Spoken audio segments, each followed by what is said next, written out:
Hello and welcome to BonkTable. I'm Mass. This is another Conquest painting stream. I am currently joined by Shinjo Jordan. Say hi. What up? And lore expert Strategos Steve.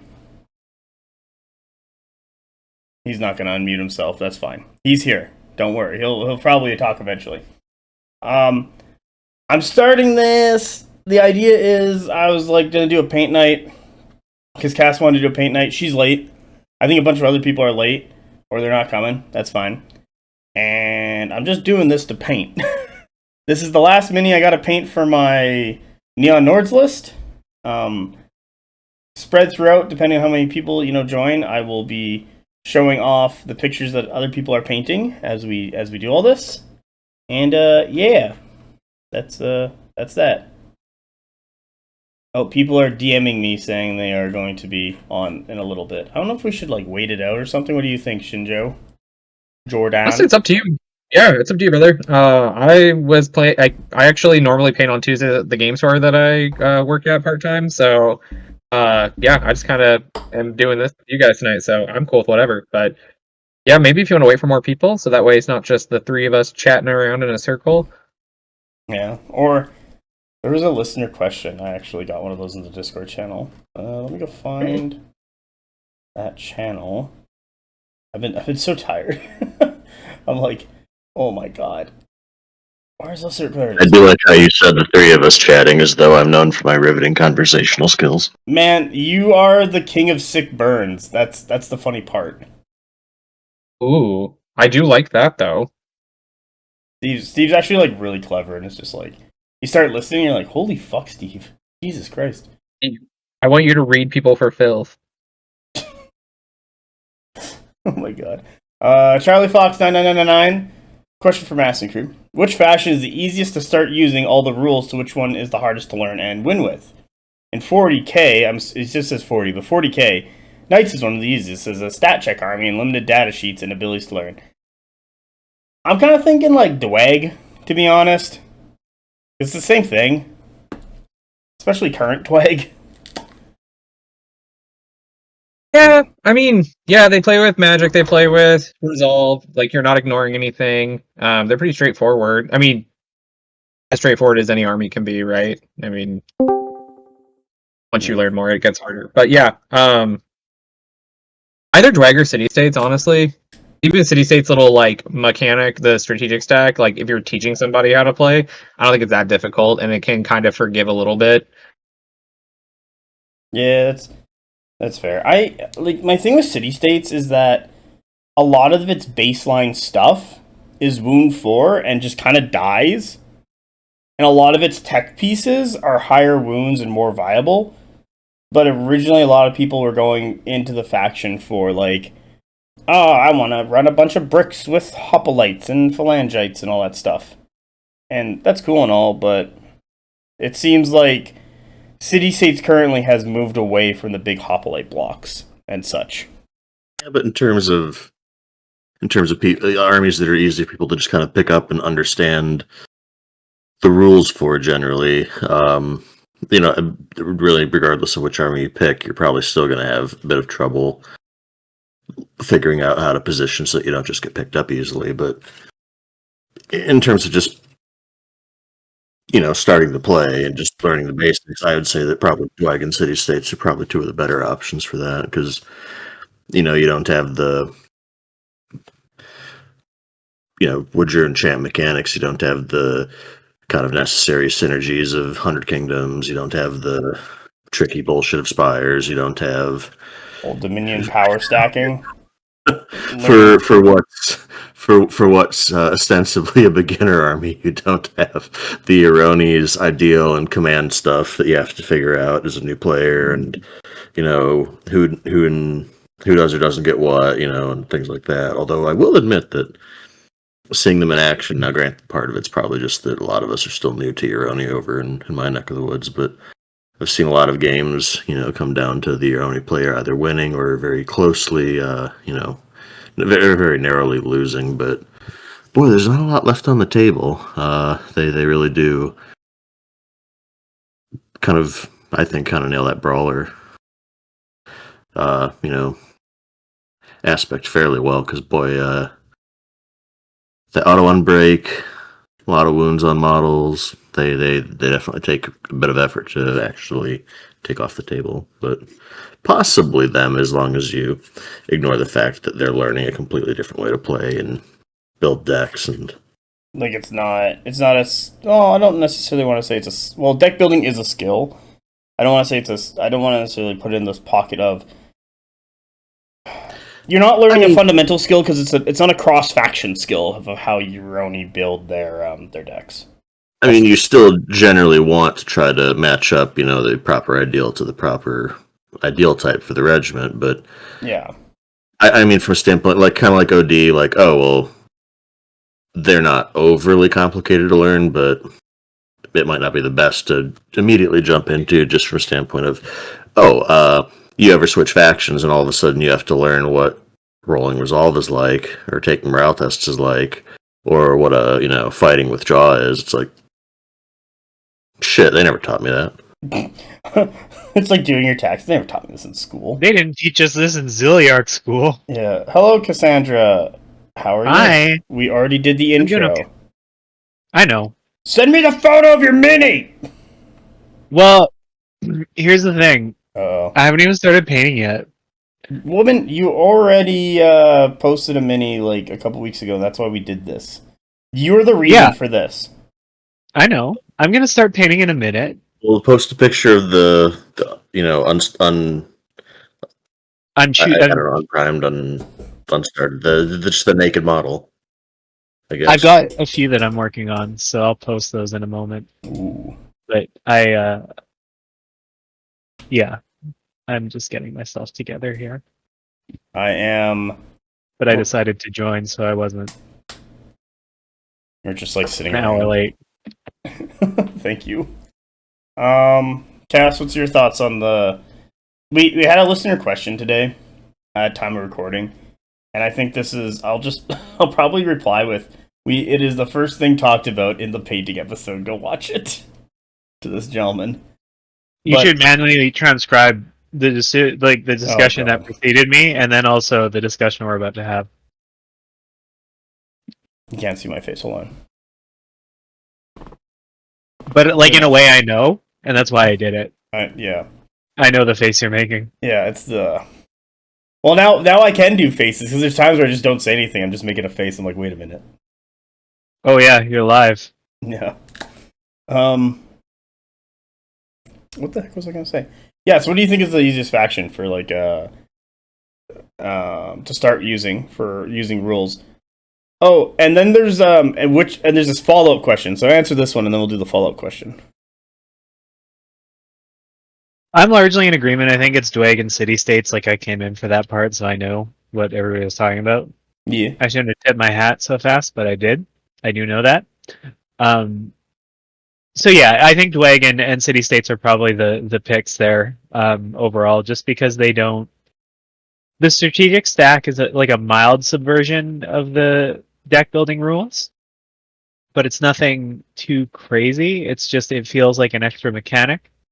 And Dwayne, obviously, they're pretty straightforward in almost any scenario, so there's not a bunch of goofy timing or unresolvable army rules or anything like that you have to deal with.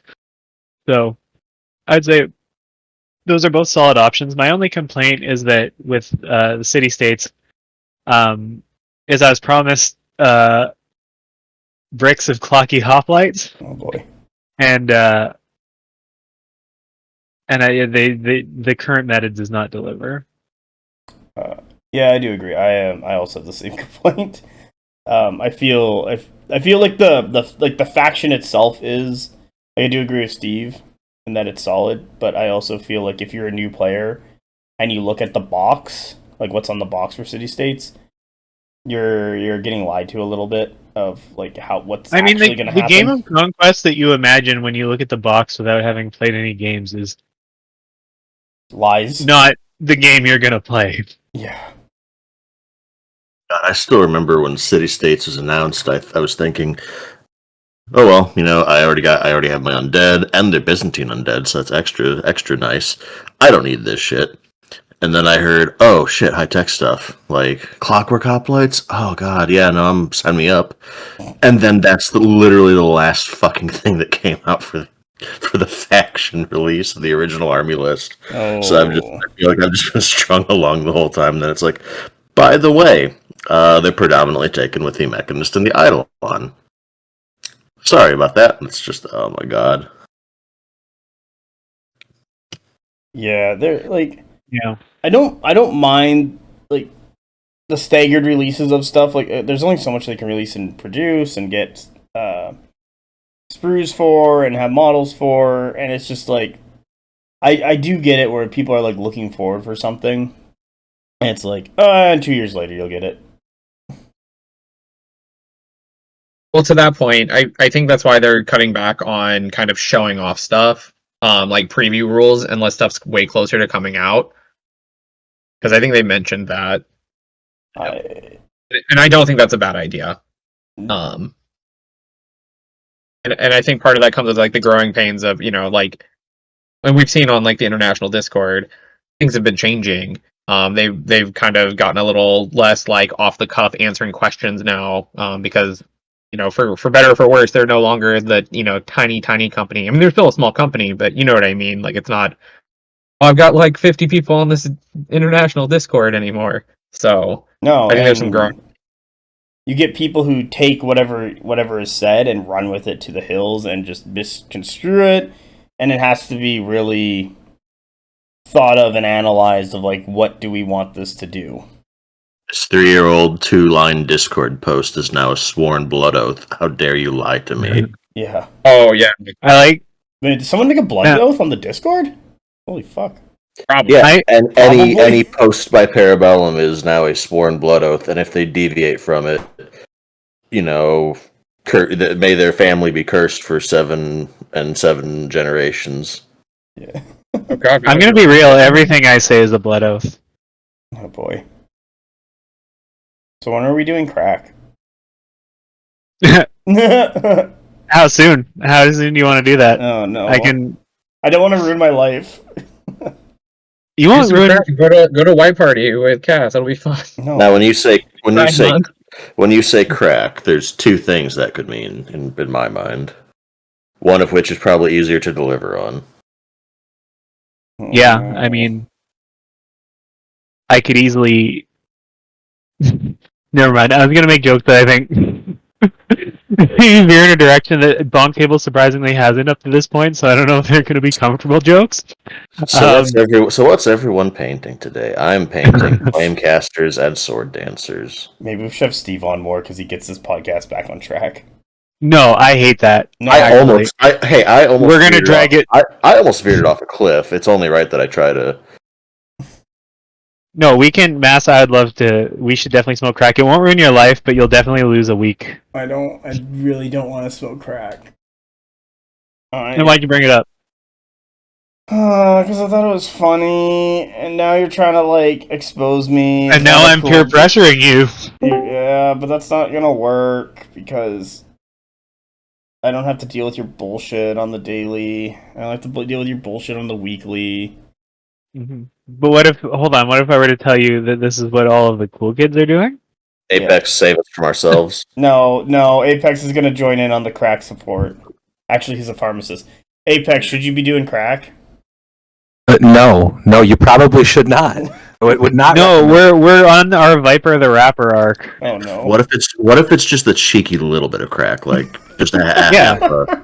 I mean, you're just going to use it as a sweet treat to reward yourself, or what? Just a little nooner. A little meter of crack. Since you're a pharmacist, you might know this. Is it more or less illegal if I smoke it on a cop car?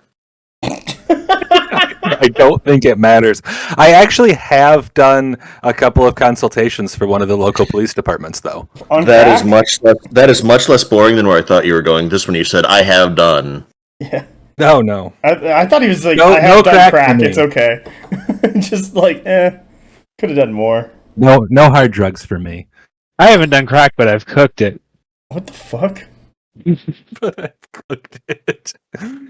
There's a documentary. It's on Netflix. It's about like the state testing labs. I think it was on the East Coast somewhere. Maybe like Maryland, and a couple of the lab techs that test this stuff like started using because there wasn't good enough controls, and then the one lady was just like using the samples they test against. That's just like pure liquid and alcohol cocaine. Does that kill Jesus people? Christ.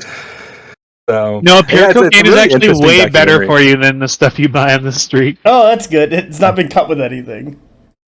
Yeah, there's nothing else in it. It's just Yeah, and like there's not rat poison in it. A lot of serious cocaine addicts will tell you that cocaine just on its own with nothing stepped into it, perfectly fine. The healthiest thing you can do. I'm not sure that they're the most. While they may be somewhat authoritative, I'm not sure that they're the most unbiased. well, so cocaine is a Schedule 2 drug in the States, not a Schedule 1, so you can actually get a prescription for it. Oh, wow. Thank God. And what I'm hearing is that you can write me this prescription. I can't. I don't have prescribing powers, and I sure as hell am not going to order it because I don't need a DEA agent in my building to ask me why I ordered cocaine. But you can buy straight tincture of cocaine. It's just like 10% cocaine and alcohol. Damn. The future is But I mean, now. if I showed up with a prescription, I'm not going to order it for you. I'm sorry.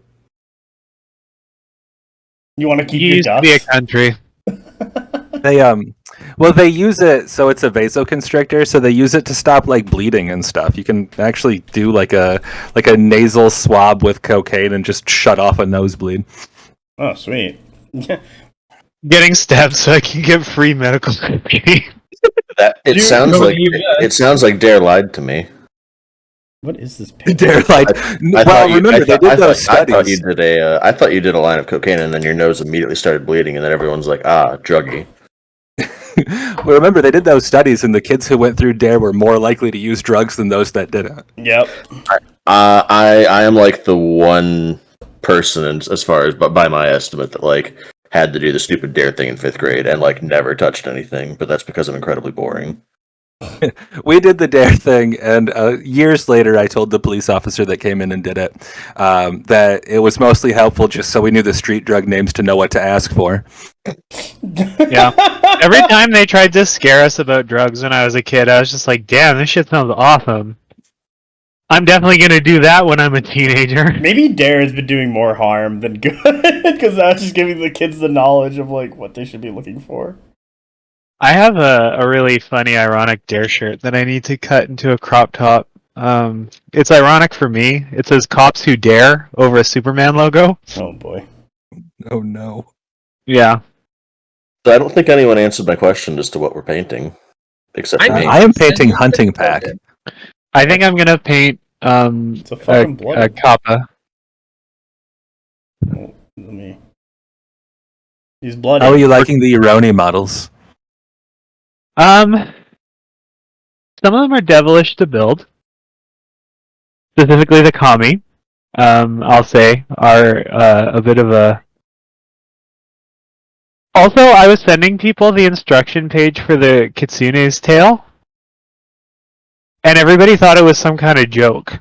That it looks worse than it is, honestly. Like when you do the dry fitting, it's like, oh well, they're all specifically labeled and keyed, so you can't mix it up, except for that one where most of them keep the like the number or like letter key visible, even when you build it. But there's one where it's like, nah, fuck off. Yeah, the actual build wasn't that bad, but when you look at that instruction sheet, it's literally a "what the fuck is this shit" situation, and it is intimidating. Now the real deep cut from that kit is if you build the stupid Onmyoji and you use her sleeves, having to align both of those sleeve arms and then align them in such a way that this little tiny piece of cloth that you slot into her back bridges the two of them while also maintaining an angle that allows the tail to go up her butt. That can fuck straight off. That was bullshit. Yeah, I didn't even... Oh. I definitely made the daggers Kitsune just so that I wouldn't have to mess with all that. All I'm hearing is that I should send all of my model kits to you to assemble for me. I mean, Bam money. I don't think it's that big of a. I can get liquid cocaine. I'll trade you liquid cocaine if you Do build it my for liquid base. cocaine. Ooh. Oh Lord. Wait, can you get Laudanum? Is that still around? I don't think so, but it's not going to be that much different. Because I've been watching Deadwood, and I'm really into the idea of getting really addicted to laudanum. Oh my god. I mean, it's basically cocaine dissolved in alcohol. I think that's just a lot stronger than. No, that's opium dissolved in alcohol. I think it'll be fine. Laudanum was I just opium get in some- alcohol, right? So if I get some Fent and a bottle of Alizé, like I can pretty much make some bathtub laudanum, is what you're saying? Well, no, opium's legal in the U.S. as well. I don't know about Canada, but same thing. I can get tincture of that. Are you going to? No, because I don't want to have it on hand because I don't need the DEA. Well, it won't be filter on to come hand. You'll talk give to it to me, and then it'll be gone. No, They'll that's come the and go, worst- "What are the drugs?" And you'll go, "I don't know," and it'll be true. That's the worst of all because then he doesn't have the drugs anymore, and he has the paper trail, and then that makes the DEA extra excited because they're like, "Well, why don't you have the thing that you ordered for legitimate scientific purposes?" You Or that- could've been or like, that- use So the do you have- best so scientific Do you Where have did an that- enemy? Do you have an enemy? Because we could forge their name on the papers, Oh, I'm pretty sure freaking. and then it's a Chinchilla does. victimless crime. So it doesn't actually work that way. You'd have to be able to order it to like a different location. Otherwise, it's my fault regardless of who orders it. Yeah. So if you have an enemy at another pharmacy, we trick him. I like how you say it's a victimless crime, and then say, "Anyway, so your enemy gets tricked." So there's no immoral action against my enemies, or by extension, the enemies of my friends. Oh boy. I hope you're not planning on like putting this uncut, like for people to listen in on. Yeah. Fucking not gonna separate this. You kidding me? Yeah, I want people to hear the heist. That way they can be more impressed by it when I pull it off. Like this is Did just you, evidence. did you ever Have watch that tried any- documentary? Which one?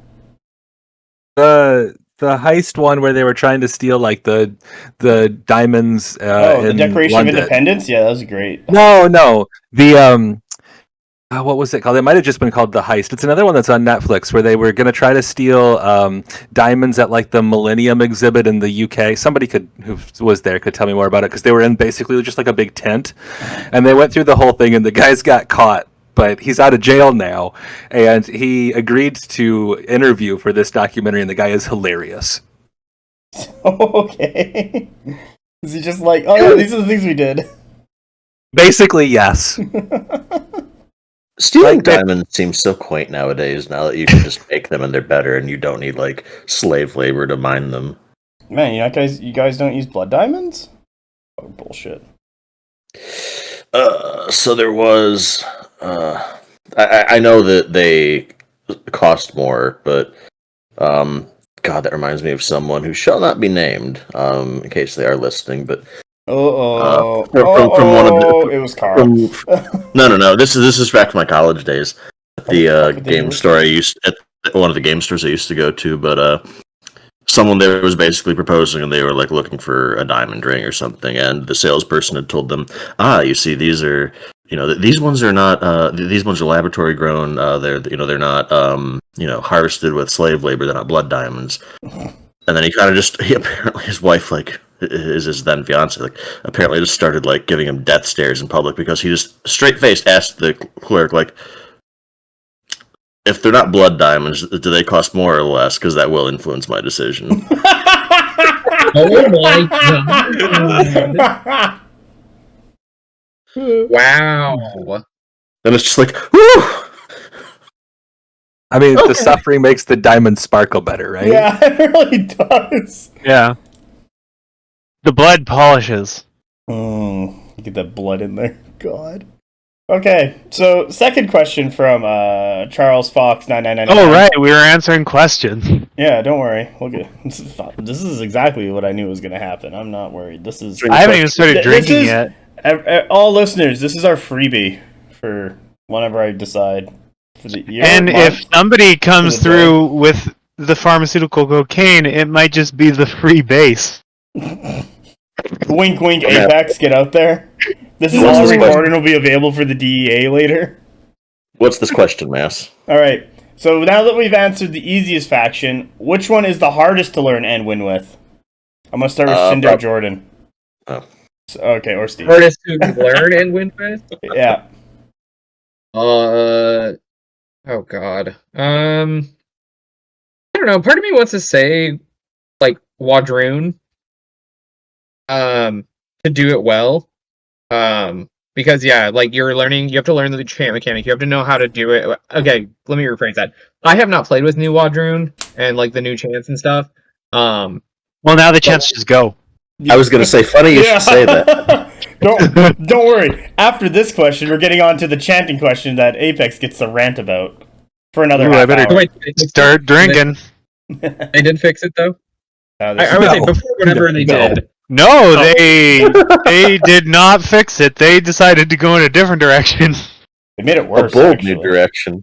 Bold move, But Cotton. my answer is Wadroon. Okay.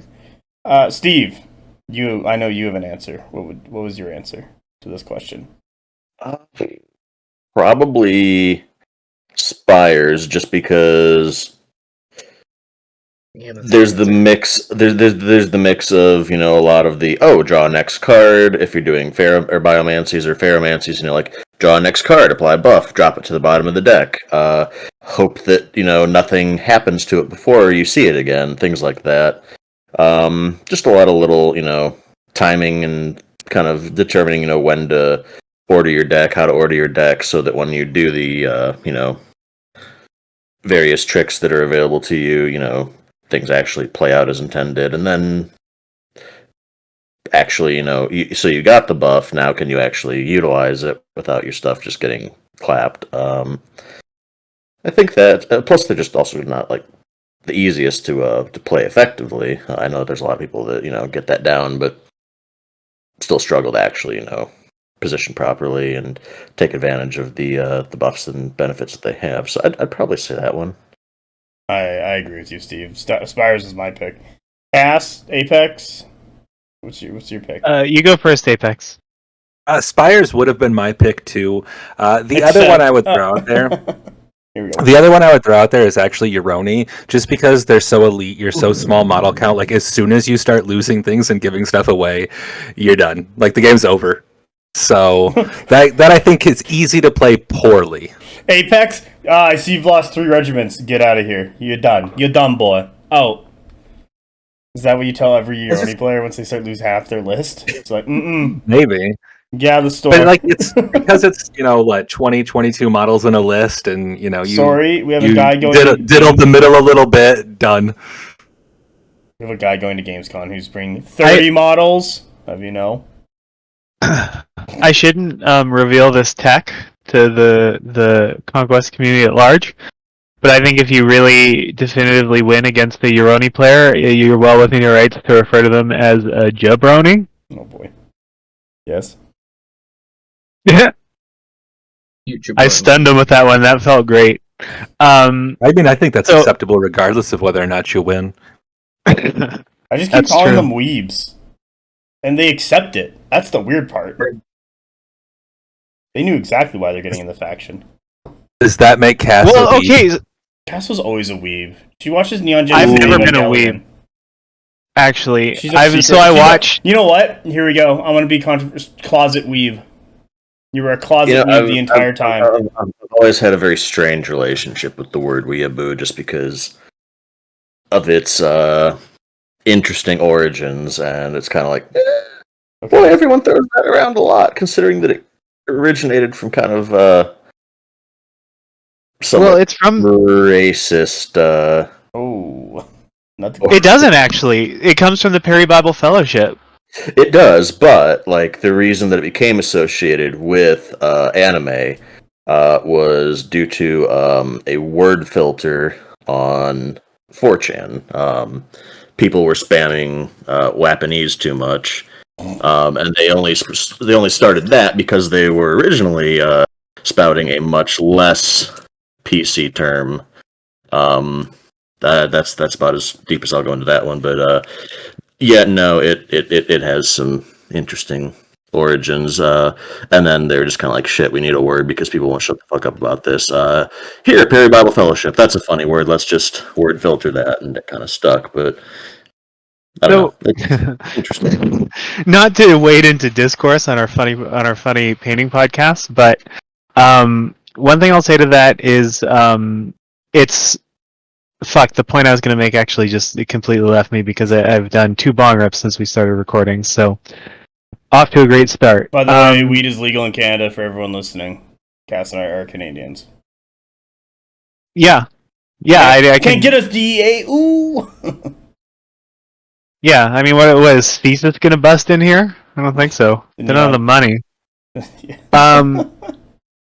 No. So the thing about the term weeb and the uncomfortable etymological origins of a lot of internet words is like, so base was stolen by chuds from Lil B the Base God, and then co-opted by them, and then normal people heard it from the chuds. And that's how it became normalized into just like regular slang that everyone says. So like, by the same token, like, I'm not saying that you're wrong or that there isn't like some value in recognizing that words come from very bad places since the age of the internet, especially. But the problem is you can't pick and choose, I think. And so once you get into it, you find out that like we probably can't say about 80% of the stuff that we see. If we're going by chud adjacency, like I'm not trying to make an argument out of it or anything, but it's just like I think there's sort of a broader thing at play there where there's a problematic cultural impact that like the worst parts of the mainstream internet had for a long time, and it's just as human beings we're just forever corrupted by that. Like you can't, there's no coming, like it's just your soul is just darkened a little bit forever by that. All of ours are forever. And you can't do anything about that. Not even God could clean us, you know? As soon as you step foot on the internet, you're corrupted forever. Yeah. Just a little bit, like not all the way. Like you don't turn into a demon, you just start to be a little bit demon-hearted, you know? Some people do. I mean, you and I are almost the same age, so we're from like the old internet. Yeah, I'm from the scary, weird internet. Same. I'm okay. I'm gonna I'm the line of demarcation between in the late 90s, the zone, like the line of demarcation between what we would call the dark web now and the regular internet was a lot more There's more there. porous than it is now.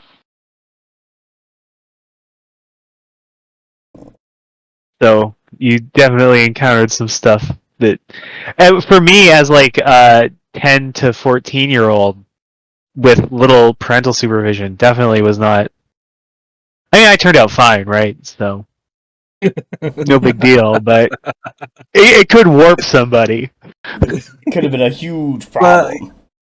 I mean, there definitely was less parental supervision because nobody knew.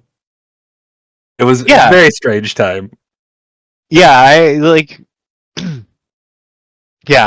mean, Parents didn't think their kids were going to go on the family computer and stumble upon cake farts. Or yeah, or like cartel videos, or Lemon Party, yeah. Oh no. or the file sharing communities of MIRC. Yeah. I feel like I'm screwing this up a little bit. Oh, I'm just throwing. I think I want to just do bases instead of actually painting miniatures. How do you like those apples? Them apples? Yeah, it's fine, whatever. I mean, I have skin done on 4 hunting pack already. Ooh. Gotta collect that skin. I paint so slow and so bad, it's crazy.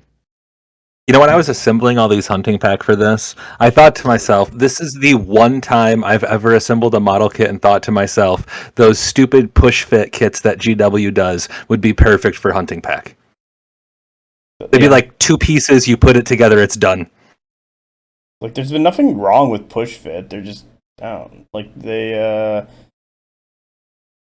what the heck is it? I don't think you can pose them very well, if I recall. No, they're very monoposed typically, and but if you have, often don't have a lot of options. But like with Hunting Pack, you don't care because you've got 6 different stances. So. Well, yeah, it's the same thing. It's like if they did Imperial Guard push fit, I think a lot of people wouldn't care. I don't know if the Imperial Guard push fit even exists, but if it does, I think a lot of people would appreciate that because you need a lot of Krieg.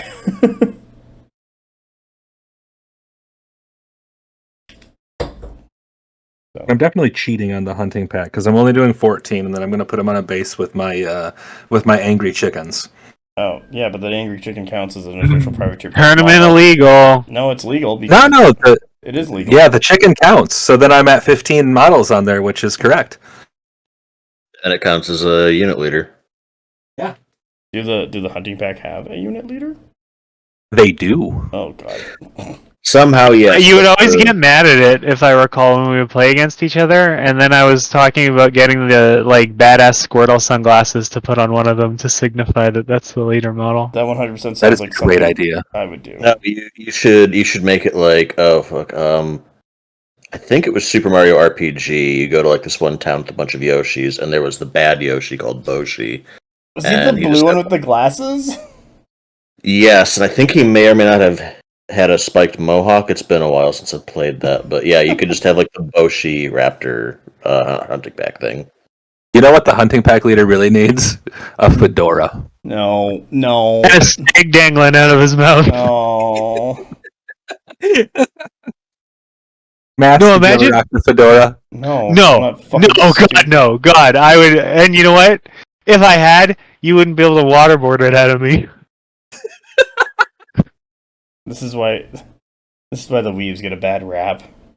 I was not a fedora wearer ever, I'm thankful to say. I've made quite a few fashion missteps. There's, once I'm have another year of HRT under my belt and I'm looking hotter, I have a picture of me from when I was 16 that's really going to be mind-blowing.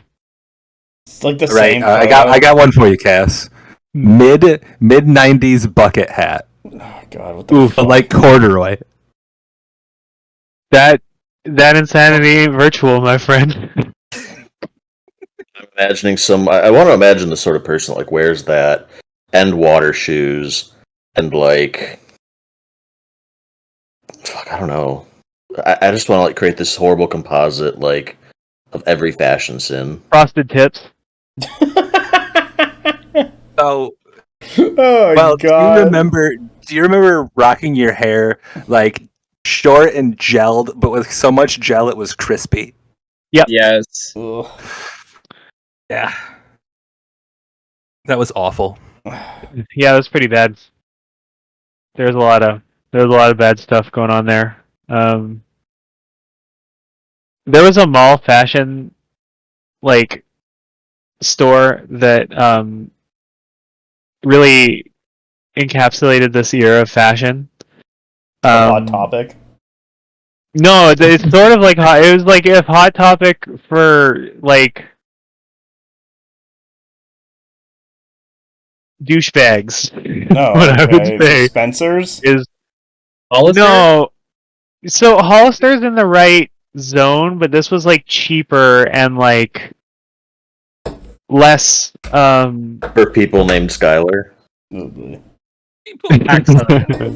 I don't know how to encapsulate this, but anyway, I think everybody's either too old or too young or too American to know what I'm talking about. So I think it's kind of a lost cause. But if you're to you, the listener, I'll say if you're a Canadian between the ages of 30 and 40 years old, and you want to know more about this reference, reach out to me on the BonkTable Discord, and I'll be happy to expand on it, provided I remember, which is a gamble. I'm actually curious as to what this store was now, to be honest with you. It sounds hilarious. It's really, unfortunately, I might have oversold it at this point. It was called Randy River, Oh, okay. and it was just a real, frosted tips person type,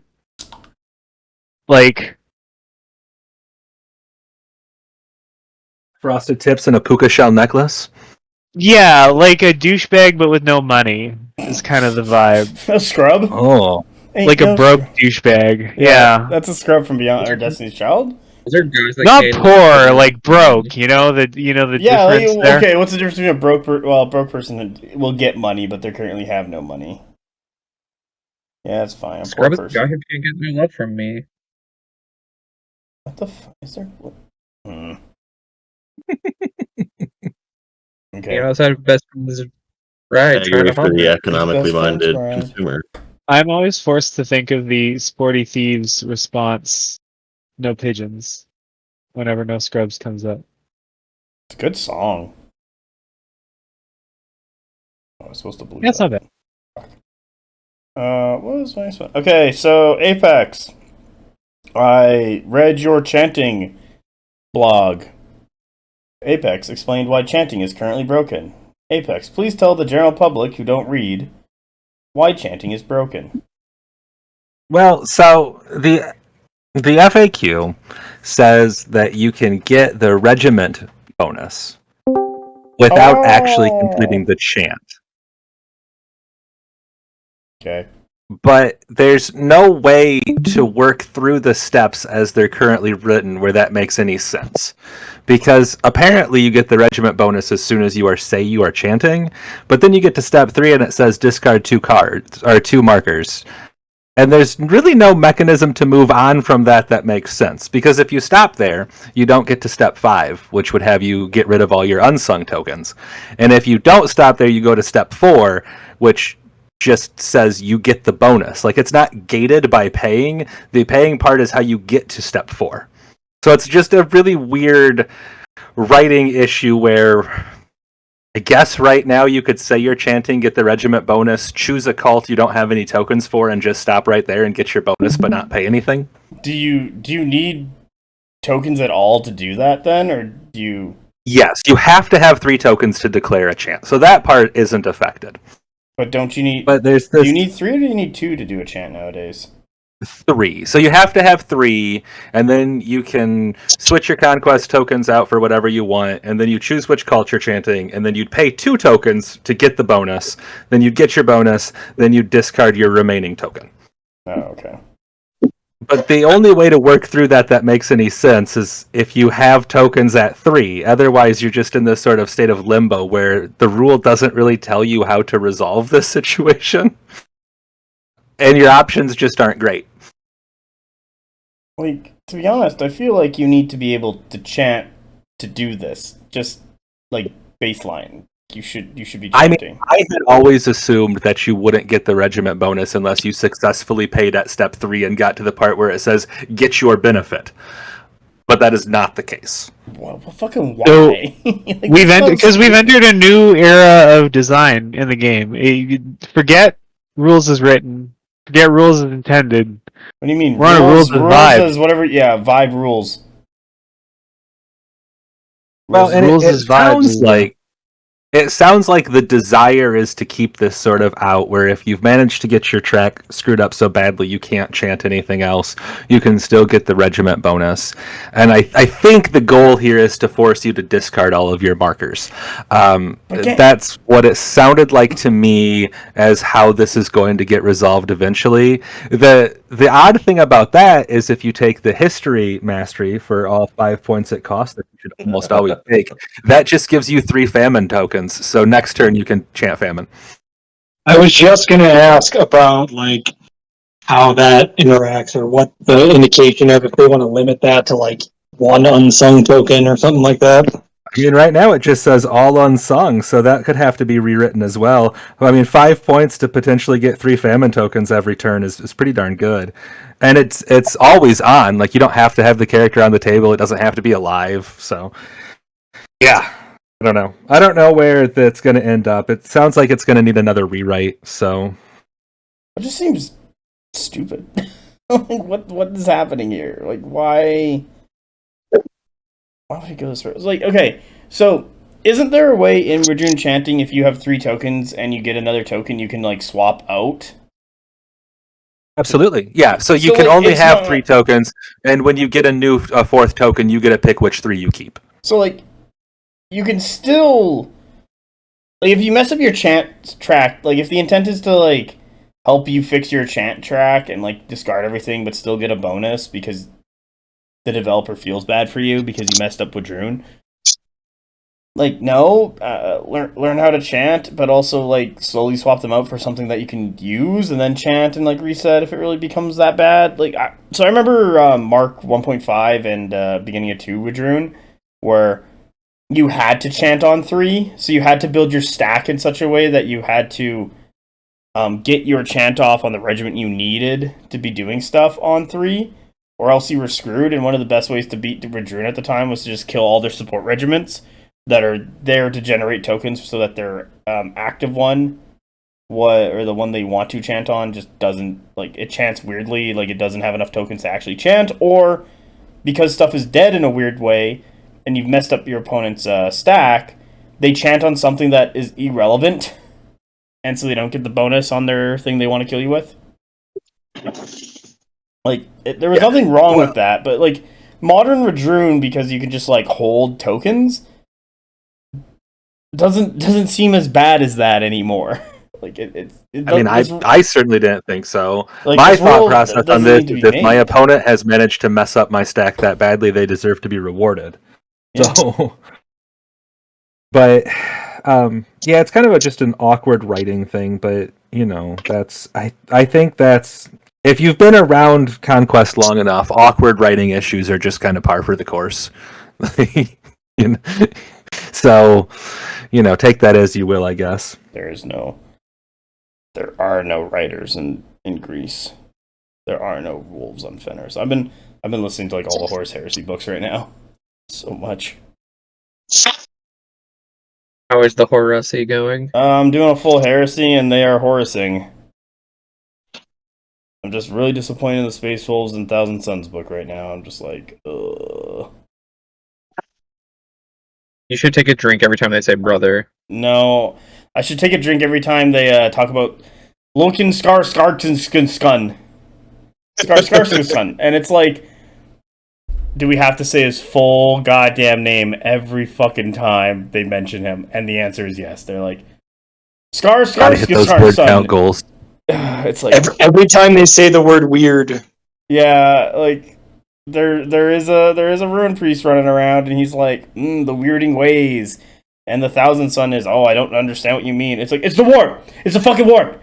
How are you this so incompetent? Like, this is supposed to be your thing, and you have this hillbilly wizard fucking around being like, snorting like fucking mushrooms and shit, and he's like, you want to learn about some warp magic, kid? It's like, you guys are supposed to be the wizards! Anyway, that's my big complaint of book 11, Thousand Suns, or book 12, Thousand Suns? Book 12 of Thousand Suns. Go on. I can get this really quick. My problem with Thousand Suns is Armin is always he's always got this tone of like, I don't understand. Like, that's the book. It's 12, yeah. I don't understand. Armin! Stupid idiot! Fucking get your shit together. Tell us how you really feel about this. Oh, it's just fucking annoying. Because it's like, This motherfucker hates Armin. I don't know, I have this fucking like omnibus that I was gonna read at some point. But if this is gonna be the fucking way it's gonna go, what? Like, why? Why am I wasting my time with you, Armin? You're not cool. We're like Omni butt. Yeah, it really is. Like, there are better, cooler things to do.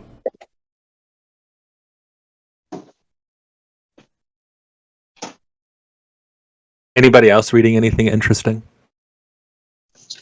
I'm currently going through Elantris and reading a bunch of Brandon Sanderson books. Can't beat that. Yeah, I've only read like 2 or 3 Sanderson books, but they're good. I'll be honest, the only other ones I've read are I read the first Mistborn trilogy, which I really liked, and I read the first Stormlight book.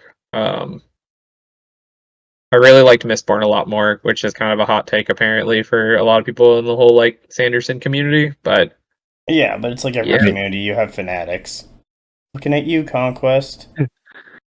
Sander sells when. Sander sells. Oh boy. I think fanaticism is kind of bad, guys. No, it's cool. It's good. no, it's good. It's good. Because if you're a fanatic and you do some horrible things, and then the person that you do horrible things for gets reelected, then they just let you get off scot-free. Oh my god. We're not supposed to get political on the That's why BonkTable I'm here, podcast. actually. We're supposed to get political in the Discord. Oops, my bad. Yeah, I'm an American. Oh, I can say whatever I want. Freedom of speech. Yeah, on a Canadian program. Yeah, freedom of speech until I get black bag like it's V for Vendetta. It's fine. Oh my god. Straight to an El Salvadoran gulag, man. Yeah. I don't think. Fun. I gotta be honest. I don't think we have the kind of reach where anything you say on here is gonna have actual consequences. Yeah, no. They're gonna send Yeah. Bear Force 1. Bear Force 1. You mean Moose Jaws? Oh my. It's a moose, but Jaws. Have you not heard of that? Have you not heard of Moose Is that Jaws? real? You're not making that shit a- up? No. Isn't that a Is juke? Is that what? Is this Sorry. a terrible horror movie? Yeah, it's a terrible horror movie. The concept is Perfect. it's Jaws, but with a moose. Hello, Matt. I mean, to be Watch fair, out, the juice is coming. Oh no. moose are terrifying, though. They really So They are. Could Yeah, you you imagine a moose, like, shaped like a shark, swimming through the snow? Like a You don't fucking need to freight train? augment the scariness of moose. Like it's just. It is a giant animal. It's. There have been like half a dozen moose attacks in the last 2 weeks in Colorado. A single moose could easily kill 10 or 15 Cybertrucks. You should let it loose in a Tesla dealership. You know, where's Carl when you need him? Where he could just be like, I could probably kill a moose with my hands if I got the drop on it. Someone You know what? It's his birthday If you anyway. if you think you can kill a moose, I want to see the attempt. Hey, what is it? So- There's- I believe in you, Christ. but let's I'm see it just happen. giving him- I'm just giving him shit because to rile people up when people were like, oh yeah, there's all these people that think they could take a chimpanzee in a fight. Nope. He would intentionally just be like, I could probably kill it. who wins, Carl or the gorilla? Yeah, there's 100 Carls The versus thing one is- gorilla. The thing is, Carl would not fight the gorilla. The gorilla would see him as one of them and accept them and start. It's true, Like, though. It Carl would be flex like, his back "My at the gorilla. my child, they took you away from me at the zoo. We're just seeing later Carl trapped in the zoo with the gorilla. It's like, help me. No. Like, I think Carl would enjoy it. Fucking animal. Gorillas are chill, man. Yeah, you just don't look in their eyes and they're good.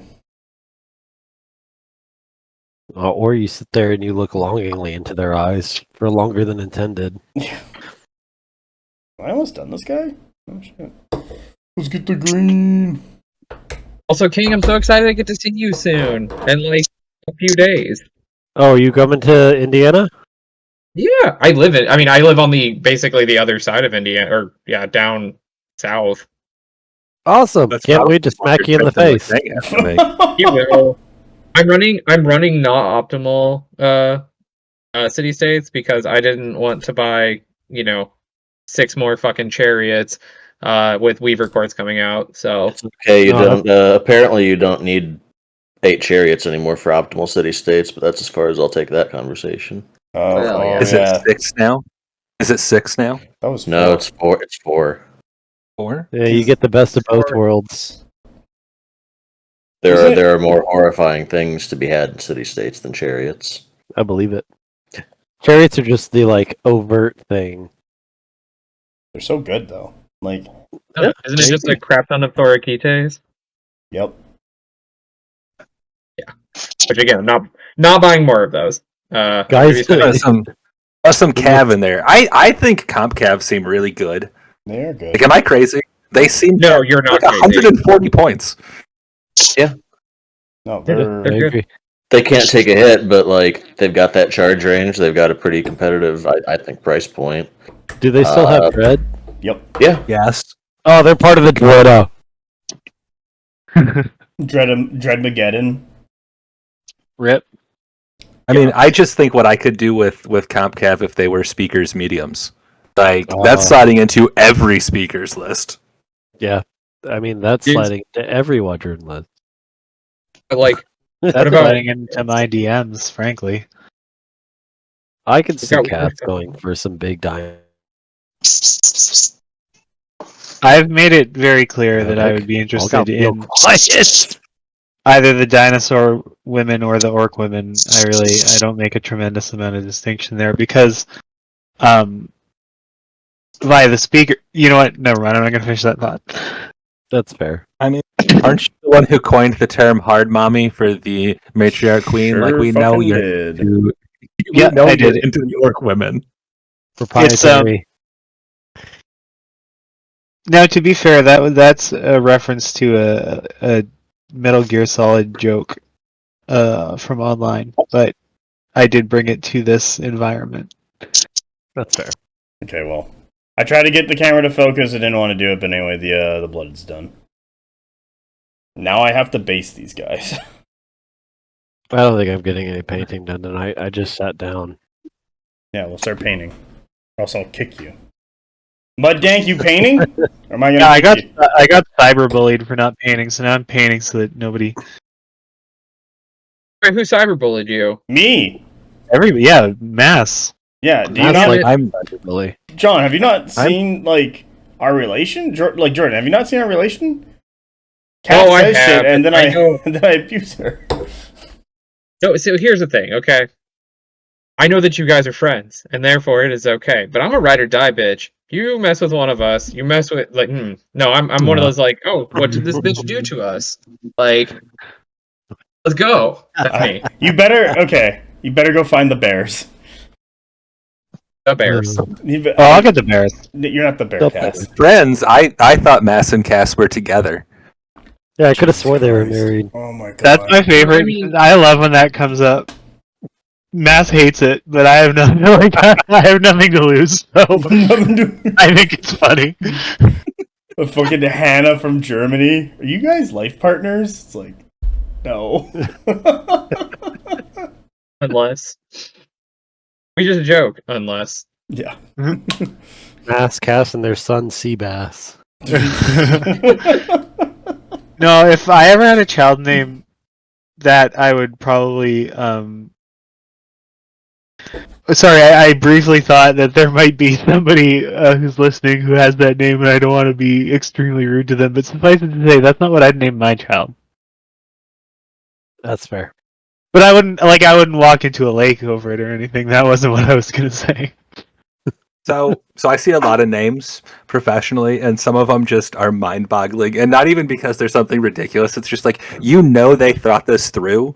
Like one of the doctors up here, his name is Chris Johnson, and his middle initial is P. So his name is Crispy Johnson. Oh my god, that's actually really great. Like, why would you do that? Pubert is a real name that people have or had. It's a pretty deprecated name now, but you can definitely find proof that Pubert is a good American name. Are you talking about Pubert? No, it's Dino. Yeah, Pubert. By the way, if you're joining the stream and painting, you must send me a beginning of stream pic. And then at the end, you Building must a send model. Who are you, my urologist? No. Oh, Ew. Ew. Of your mini, and at the end you must send me the mini to see how much progress you did, so that I can post it in the video somewhere randomly. But I'm not This is doing bad. I Conquest already did. stuff. I didn't take a picture, and I already did some work. I'll try and take a picture now and then send the rest of it. Oh, let me. I took a mid-step photo. I airbrushed before dropping in stream and making food. I'm gonna do more airbrushing after. I don't want everyone to see my messy desk. This cares? is a nightmare. Oh, my desk is an absolute nightmare, and there's 2 cats down here that touch stuff on it. So I just had 4 packs. I tried of to take a very curated picture of my models that I was going to be working on, because I think I've had this desk since middle school, and Oh boy. it's just a shitty particle board desk Yep. There, I sent a picture. anymore. Just cutting mats. What are those? It looks like a war zone. And I'm just gonna send you more pictures of my ducks. Cutting maps are for cowards. Slide. I need to get out of this chair, walk over, take a photo of my setup to paint, so that there's a video and a mic and all the crap I just did in about an hour before we started. Someone messed. Oh, I thought my phone was going off. I was like, Yeah, I heard your fucking That phone was from that here. was my phone. Oh. like, wow, thing's going. I'm not. We're getting Etsy feedback. You might also be able to hear my printer in the background. It's going. I miss when cell phones interfered with headphones and speakers, and you get that weird microwave beep. They stopped doing that when they switched GSM bands, though, more or less. It used to What the hell be does like that even mean? Rogers specifically for Canadian phones would do it. It was like Rogers, AT&T, but like Verizon and TELUS didn't do it. I loved it. It's such a cool noise. It's like yeah, it's like something. It's not really replicatable. It's like a 56K modem noise. I was about to say you should set your cell phone ringer noise to the old modem connection thing. I'd love that. Or a Commodore 64. Oh boy. But that requires you to take your cell phone off of silent, where it's been for the last 12 years. Yep. Mine's not on silent. How? How do you live like this? I used to be on call all the time. Mine's on silent, pin locked. Just if anything happens to me, that's it. Is it For mine, auto for me. set If to anything like happens delete? to Cass, delete her browser history. Yeah. Yeah. Maybe look through it a little bit just out of curiosity and then delete it. No, I already know what makes her come. I don't need to know more. No, you do not, sir. I sent you. Okay. No, you do not. The Here we go. indignity in that Hold theory. Hold on. Let me go get You it. haven't begun to scrape the surface. I follow you on Twitter, Cass. Do we have any new listener questions? Yeah, that's I forgot about that. That's horror. That's sometimes I remember exactly what people who follow my main are like being exposed to, and then I'm like, I don't care. But you know, somebody would. A normal person definitely would. There you go, Cass. I posted in the paint day thing for you. Oh, well, now I'm gonna get all hot and bothered in the paint day channel. No. Jesus. I mean, yeah, that's you hit the nail on the head. That's That's all it takes. I feel I should no. drop this into like the main video just as like a da da da da. I just want to say, if I posted that, I would get in trouble. Yeah, but me, a straight white guy, nope. Jesus Christ. I mean, I'll be honest, I was expecting Judy Hopps. No. That was Yeah, pretty hot, big too. fan of that. I was actually expecting short stack goblins. So Oh, I don't know about that one. That reminds me of the thing I sent you ages ago, Cass. For some reason, it's just ages and ages ago. people love to, and I'm not condemning this in any way. I think it rules, but people love to link me to stuff that they think I'll be interested in, and I love that. You're just gonna send Cass this degenerate shit I just saw. Yeah, Yeah, there you go. Basically what I do. It's got to collect It's it. me. it's great. That's me. Actually, Because even if it's not for me, I know somebody who likes that. So Have you yeah. there- have you said that the T-girl conquered to other people? feel like I've seen it making the rounds. So I don't like. I personally haven't, but it really does hit the nail on the head in a very fundamental way. Yes. So like, Found it on Facebook and was like, I need to show this to people. what's happening Facebook on is- Facebook? Oh my god. Facebook is where grandparents Facebook live. is where I get the like Weird most shit. degenerate memes. Yeah, probably because Facebook like ban and moderation is garbage, Yup. so they just get away with shit. So someone's hand. I am. More than a year ago. Jesus Christ. I'm not allowed to admit it, but I like to see the crazy AA slop that people post on Facebook. Like, I don't think it should get made, but if it's gonna anyway. Make it The good. Cursed AI group is amazing. All of Kermit the Frog in his gray sweatpants. Oh no! Oh no! Damn. This is, So he's really. I don't know. I'm assuming that they already kind of like had this made up, but I had a very surreal targeted marketing ad experience the other day Oh, where I was Oh? talking to someone on, I don't know, Discord or some service about something or other, and I just remember mentioning like, yeah, no, I hate painting because, you know, real good at procrastination and this and that. And then, like 10 minutes later, I open Facebook to, I don't know, check some events or something that I was organizing for some Conquest thing.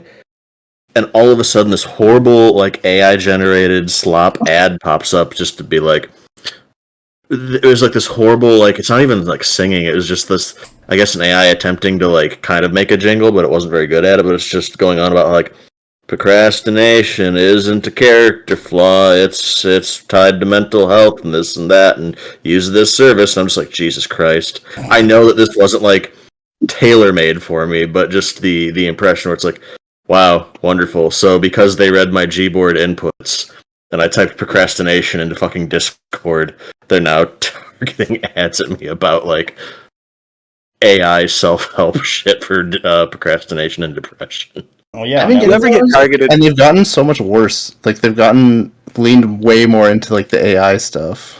Yeah. But You ever it was get just targeted such a ads and you're just like, horrible what have I jingle. done to deserve this? Like, what did I look at that triggered this particular ad set? Because I get a ton for, like, Alaskan frozen seafood. I don't even eat fish. That's pretty good. Well, dude's been They're the googling worst ducks. ones. There's no ducks in this Ow. area. Alaskan frozen seafood. It is. maybe you're not getting enough mercury. Maybe you're not getting enough microplastics. Wait, isn't Oh, no, Mercury in we're- retrograde or whatever? We're definitely getting enough microplastics. I've tried so hard to be an astrology girl for a while now, and it's just I'm not smart enough, which sounds Girl. really fucking bad on balance. But Wait a minute. Girl, Smart you need enough. to be the stereotype. You need to be the like star girly. I need you to be like, Jordan, when were you born? Like, what time? And like you start going down that whole thing. 'Cause I need to know what planets are making me sad.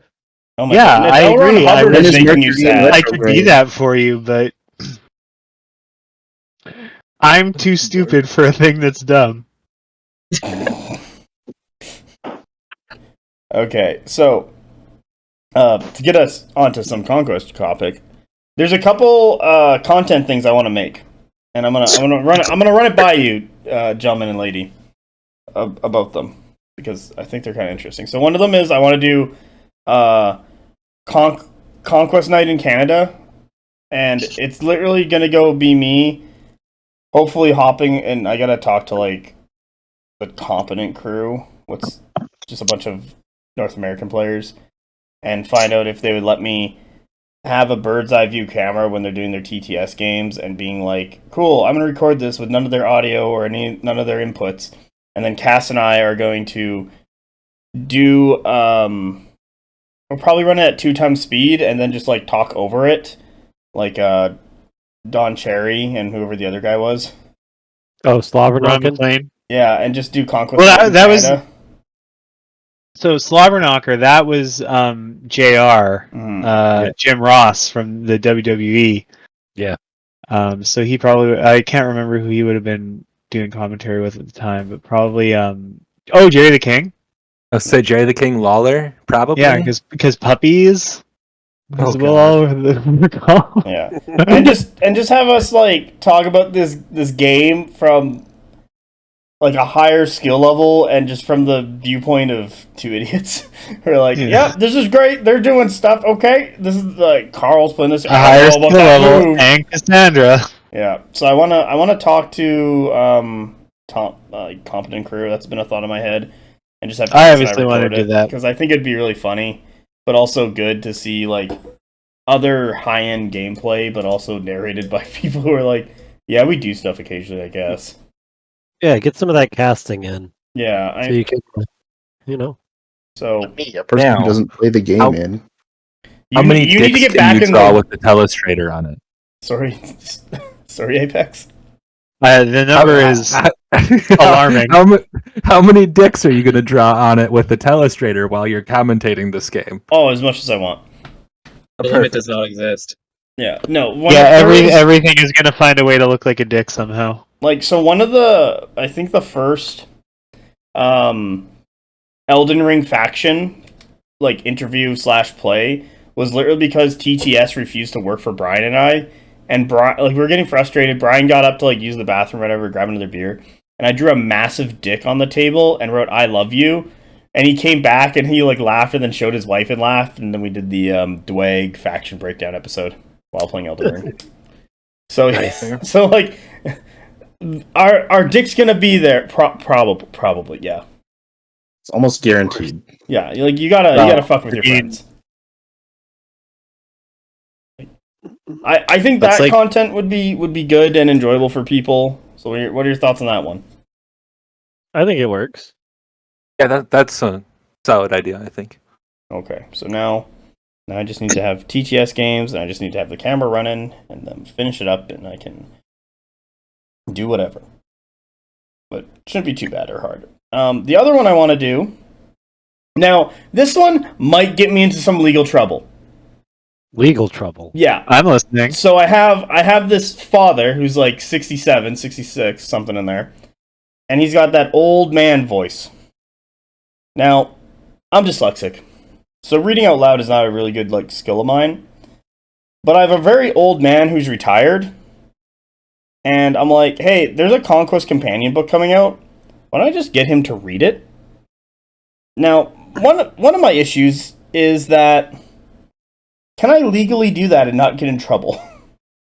If you change the content, the context, like you put it in your own words enough, you're fine because it has Also, if to you talk about it. Yeah, you have to change the body of it and make it your own. It's under like what is it called? Commons. Fair use law or Fair something like use, fair that. use. Okay. You have to change it substantially. Basically, No, you just have to that's make okay. it so that it's not a substitute for buying the book. Okay, because I was gonna. But Just you give wouldn't it get the directly. art or anything, so like there's still reason to buy the book. I don't know on that one actually. Or if So you if want if we paraphrase the book in audio, but then had like very clear pictures of all the text accompanying that audio, then we'd be in the clear. scanning the book. Because we're putting it in our own words, And Sounds then like we're you want to be also- on an episode of Legal Eagle. Yeah. playing the words Get a collab with Legal our Eagle. words off of. Might be That's just Reference. references. That's just citations. Yeah, I get to- exactly. I get to meet a celebrity. This is great. I You would need look at other the channels- Eagle team. I'm like, I sure fucking do because I'm going to court. I would look at other channels that possibly use physical media, like I don't know, Gorilla Miniature Gaming, Oh yeah. because I know like a lot of the time when a big book comes out, he does some actual physical media there. A lot of the time he doesn't stay on the book a long time, but he will show the book page that he's reading from or looking at. So I think there's a gray area there somewhere probably, Okay. because he's usually also talking about the book at the same time. Yeah. He's So not usually saying. Yeah, go ahead. no. I agree with you. There is an idea in my head that I want to get out, but I do want to listen to you. So I'm sorry that I'm derailing you to get my idea out before I forget about it. The other one is I get my Faja to read it. I go DM Stravos and be like, hey, I have an audio of your book verbatim. Do you want to put this on Audible?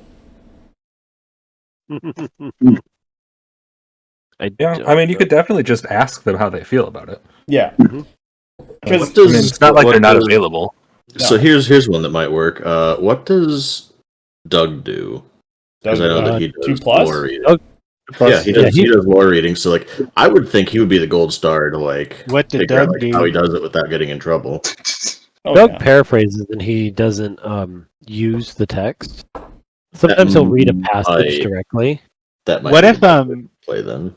what if me and your dad reenacted the stuff that Yeah, would otherwise be described, and we'll like little costumes, not a lot of action, obviously, because we don't have the resources, but like it's sort of like a theater vibe, you know, like a stage play kind of. You just want to cosplay a Weaver Court yeah. person. I want to honestly, if I had the time and the resources, I'd cosplay as a lot of things, like in a like Cass would be the showing a lot fire. of skin, mind you, but I would cosplay as a lot of things from this game. I also want to get art made of the Spires hot dog. God. Oh God. Mass, you should just talk to Daryl about it at GameCon. Just leave a He's hot not dog going on to the car GameCon, he dash for bitched a out. weekend. Did he? I don't know Yeah. who's actually going. It might be Joey again. I don't know who the fuck Joey is. But anyway, like I'm not impressed by Always one of their GameCon. sales reps. Yeah, Joey's one of the sales reps. Yeah, I think Parabellum has really dropped the ball on Gamescom. I don't think they did a good job. And after seeing Whoa. Adepticon and other things that Parabellum tries to lead, I really feel their tournaments should be just handled by the community at this point. Kind of agree. Yeah. If they want to do a big event like Adepticon, but they Bring need your terrain. yeah, bring your terrain, but they need Yeah. Willow. Not sadly, but they need him because he's the one who keeps everything going smoothly, and he also has the knowledge and presence of mind to deal with any weird stuff that's happening. What I do greatly appreciate of him. Like, if you haven't met Judge Rollo, he's a great guy, and he does a really fantastic job running the major events throughout North America. And it's not like Judge Reinhardt. Judge isn't his name. It's just Rollo. It's an identity. It's an The Judge thing is just because he's iconic in that regard. So It's a super nice and fun to hang I out with. would love to him Pretty much have the more opposite of power. Judge Reinhardt, from what I've heard. Inside tournaments, like tournaments specifically, like I think he would do a good job running a judge program and all that stuff because it just needs to happen. The game is Private Press or not Private Press. Parabellum and the game are getting to a point where I feel it's getting very close that the company cannot maintain currently what's going on with it. I don't. The project scope is kind of at the scope limit creep. for, Yeah. for where they're at. And things are falling apart, and it's not benefiting the players anymore because the players are the people who are buying your product, so we are the consumer and the customer, and they need us to buy their stuff to get in, and that's one of the things with mini games, and also I know why GW refreshes the models or discontinue models and then brings them back or whatever the fuck they do is because the thing they're selling is the mini. Once you buy your allotted amount of minis, they don't really degrade. My father has a lead Persian army sitting in the basement, and he's like, "Hey, you want to play with this kid?" I'm like, "Sure." So, yeah, the mini's not gonna degrade ever. It's gonna be there. So they need to keep consumerism up by offering more and more stuff. That means they also need to have better and better rules and better writing and better organization so that people go to these things, everything runs smoothly, and they go, wow, that was really fun. I'm going to, I don't know, spend more money. Yep. A judge program is a vestigial organ of the Vanguard program would be really helpful because when I try to get ahead of rules and when I'm trying to talk with you, Kang, or Scott, different parts of America have different approaches to some major parts of rules. So I'm yeah, this is a problem. It needs to be get ahead of. Yeah, they need really- to standardize it so Sort of badly. Yeah. Chicago Manual of Conquest, if you will. No, I'm not pulling that joke out. But yeah, there really does need to be a unified intent. Well, And- a competent judge program also offers you a layer where your FAQs make more sense. Your community content, the responses to the community make more sense. There's a layer there where people are thinking about it and working through it and then clarifying it, where it's not just oh yeah, that's totally how it's supposed to work and does. Yeah. So There's a layer there where the designer doesn't talk with the general public about the intent and interpretation of the rules in a way that could be misinterpreted generally. Yeah, but it also keeps the designer safe. Okay, so here's the thing. We all know who is making the rules and making the game, and I use the royal we at times when I'm discussing it, but it's literally Leo. He's the one who has to do it all. He's the one who has to do it all and take it all. He does have Reese, and I hope they're using Reese more effectively. No one knows what's going on behind the curtain, People get glimpses, but unless you're like directly involved with the company, you really don't know all the stuff. And even then, like everyone's worked with companies before where it's like, yeah, we don't know what's going on in the tech department right now. They're just on a civil war over what the date is. Like shit like that happens. Like my job. So yeah, like they really need to get their shit together. It would be the politest way to say it. That would be ideal. And like they're all wearing a lot of hats because it is a small company. Like, and sounds incredibly boring and corporate. 5-6 years on, you'd think that some of their internal processes would kind of start to be more fully firmed up and kind of self. Yeah, like even at big companies that tried to stay like how do you say, like boutique fun little things where it's just the guys, they still had like policies and things where they knew what they were doing and they were applying and they knew what needed to be done. They weren't struggling to find people that could do the things they needed to do. Yep. So yeah, there's stuff like that. They've had a string of kind of issues, like the Euroni law, like communication issues. Like I don't know who's responsible there for the communication and the community management, but like the issues with the Euroni starter, where it wasn't really clear that it wasn't a dual kit on the Tengu, and it definitely should have been clear. Like, it's fine to not have it in there. Just make sure everybody knows ahead of time before they bought it. And then the Euroni dice issue. Like, it's not a good look right now. So I am going to level with you. I'm sad to say I do kind of want a pair of those dice while I can still get them. You just want the old ones or the new ones? What, the Eke Homo dice? Yeah. He wants them because they're going to be rare, because no one's going to have them. Well, yeah, that's fair. I don't know if it's not. Actually, there's probably a lot of people out there who already have them in hand.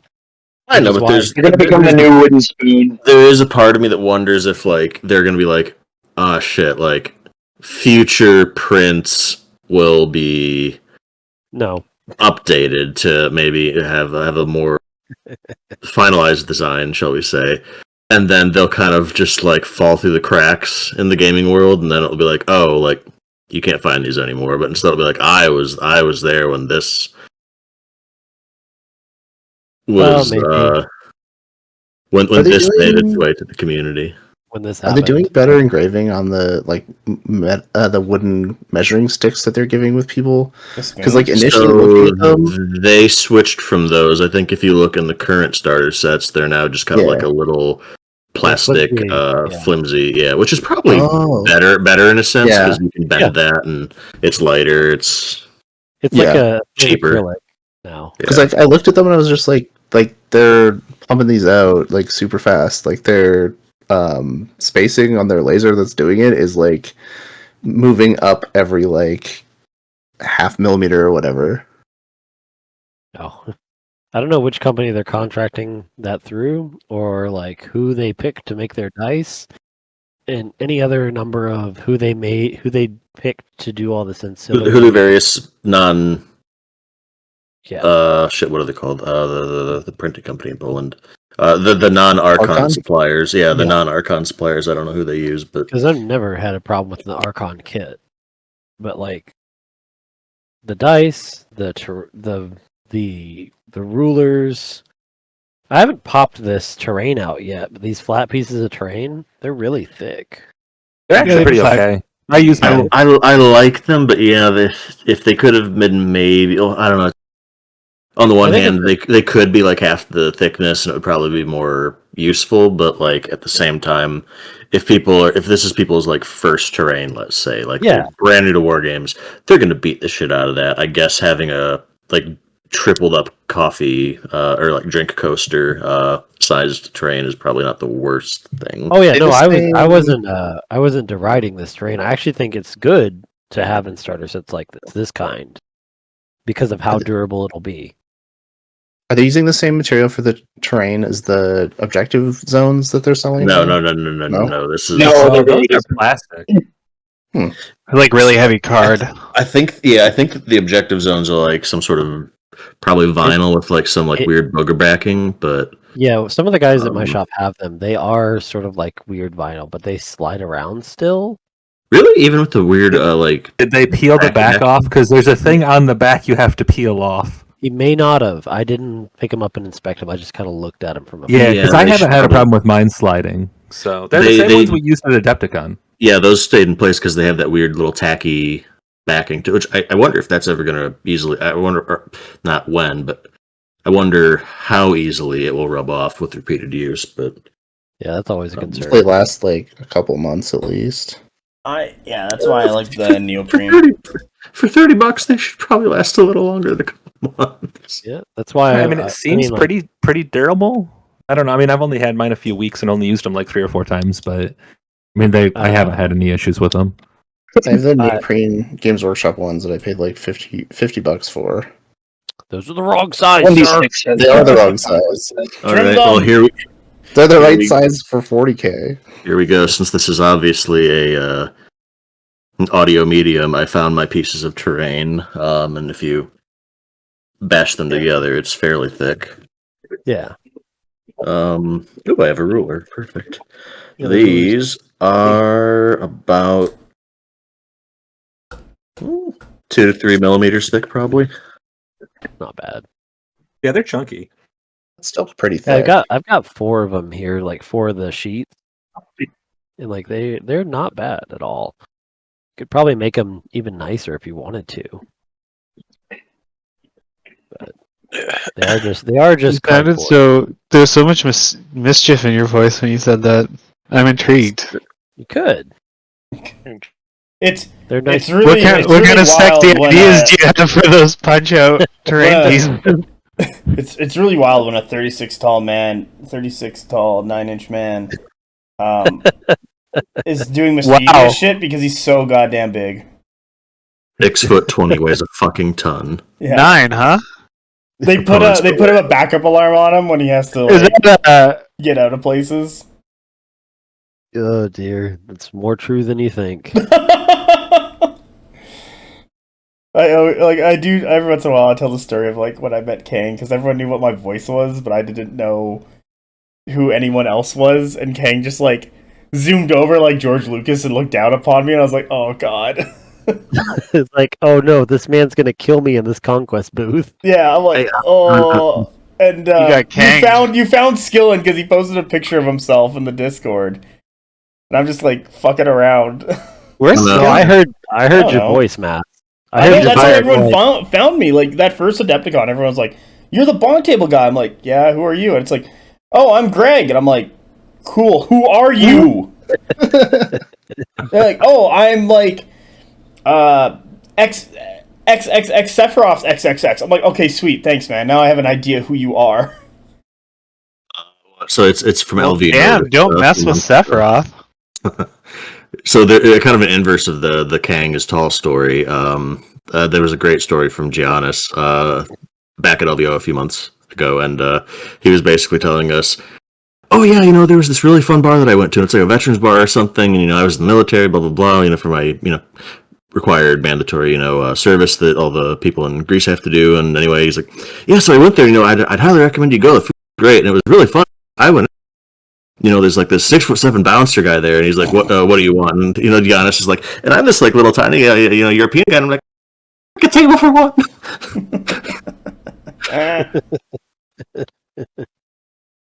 Yanni's great. Yanni's funny. G.I. Yanni. I love the cryptid Yanni photo. I think I used that in the Adepticon video. Oh dear. Okay, I think that one done. Yeah, I guess so. Everything else is a different color. Sweet. Go over there, lady. Who's next? I think I'm just assembling. That's how he right talks now. to me too. Oh, they're lady. Lee. Get over there, lady. Woman. All right, man, please. Cook me bacon. Yeah. Where's Make my me a dinner at? salad. At least you didn't burn the beer. Wow, these are very stereotypical. The cool thing is, if you ask me to cook you an animal, there's like easily a 30% chance I'll prepare it wrong and kill you because I have no experience with that. Do you not cook? No, I cook. But there's a 30% chance whenever you cook, it might just straight up be poison. Well, Mass, keep in mind earlier she did say that she cooks crack. Oh, Yeah. fuck. Yeah, so there's a lot of residue in all my pots and pans, but that's not even it. It's just You gotta have a separate set of cookware for that. Come on, no cross contamination. And What's your lab do you policy look think- like here? Do you think Cast, the Winnipeg crack cooker, has done any like lab prep for this at all? You know what my clean lab policy is? Long ass money, homie. We ain't got no time. She fucking No buys new time for shit clean every labs. time. That glassware's in triple wins. Please throw it out. Oh, Lord. What a time to be alive. Holy fuck. It's all just bejeweled pimp chalices. There's no actual labware. well, FBI, I Not don't know really. these people. Not real diamonds or anything. It's just actual bejewels. Yeah. What's really funny is when you get the like labware that people sell for like home like cooking and stuff, it's like usually really brittle and shit. And like especially when they make the clear glass like Erlenmeyer coffee cups, it's like, yeah, don't grab those. You're gonna fucking scald your hand. Yep. Well, that's the era we live in. This is the land of confusion. Oh fuck, I can't do this dirt right now. I also have to listen to that song so I remember what the lyrics were. Okay, so what else do I have for content ideas? We have the lore reading. Another one I want to do, what I think we are kind of doing, because we're going to record an episode on Thursday, is I'm going to have Drunk Lore with Lore Daddy Kang and Lore Uncle Steve. Because we have determined, because we've determined that Kang fucks it too much. He doesn't actually get across the valuable lore. And we need someone to double check his work during the episode so nothing gets wrong. Hey, I get the broad strokes, okay?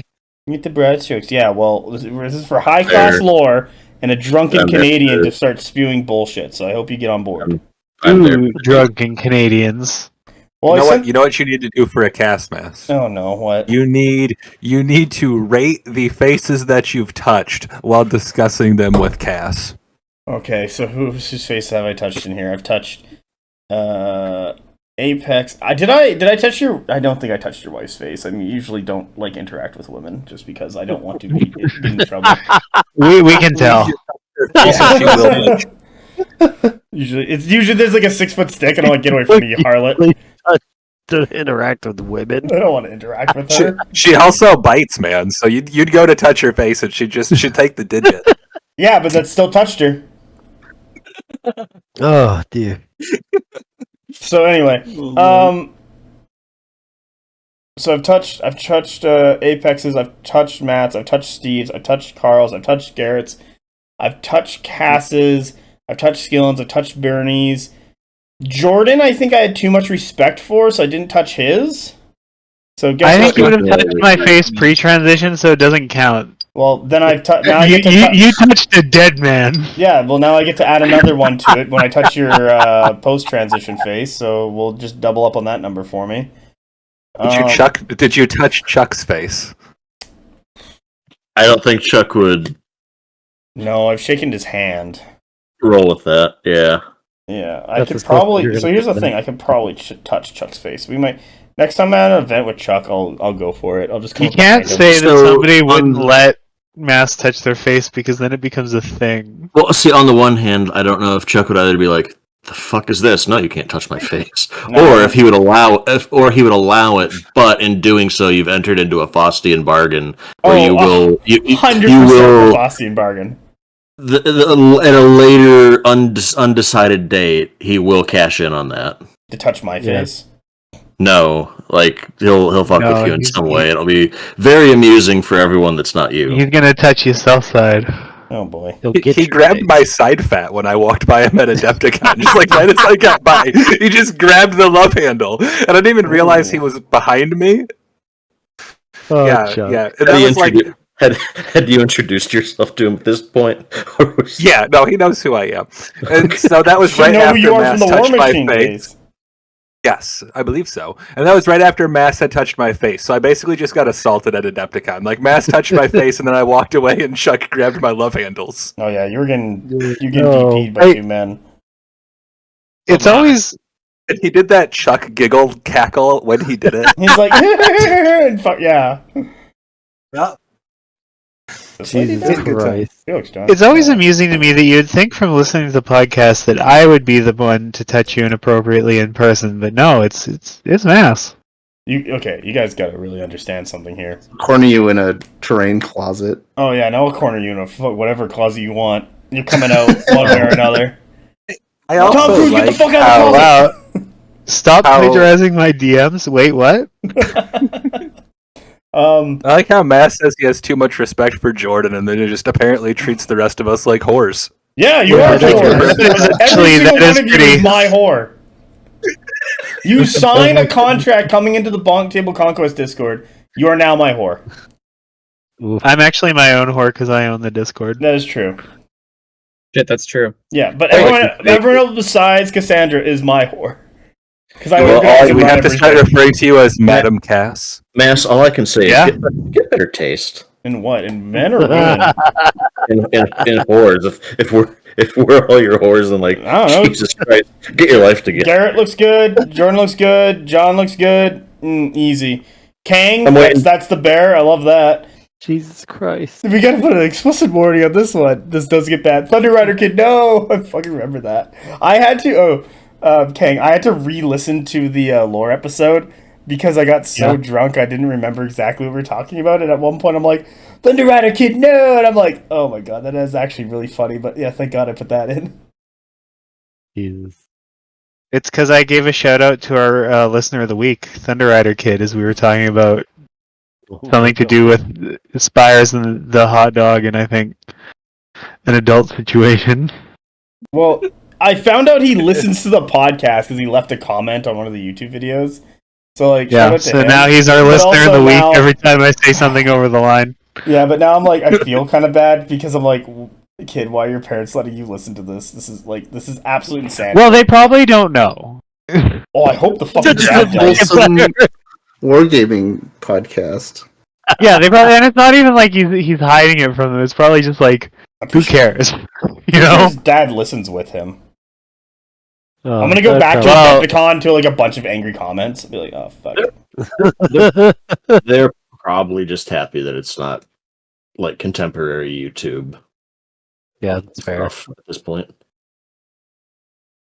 At least it's not a computer generated, like an AI generated video of Venom and the Incredible Hulk putting Elsa and Spider-Man in a hole. Yeah. Oh, dear. wow. Now I felt I was bad. Fucking all that Elsa Gate bullshit. It's Yeah. just YouTube now. Is that the one what the with fuck is Elsa Gate? Is that an actual that- thing? Oh, is that the one where she's in at the dentist office and they're like pulling all of her teeth out? What the fuck? Yeah. pull your teeth out, the popping things, fuck? cutting out intestines. Or she's pregnant. Oh, Spider-Man's What? pregnant. No, Help you're him talking birth. about Sonic's pregnant. That's the one I know. No, when Sonic's pregnant, it's hot. When Spider-Man is pregnant, it's creepy.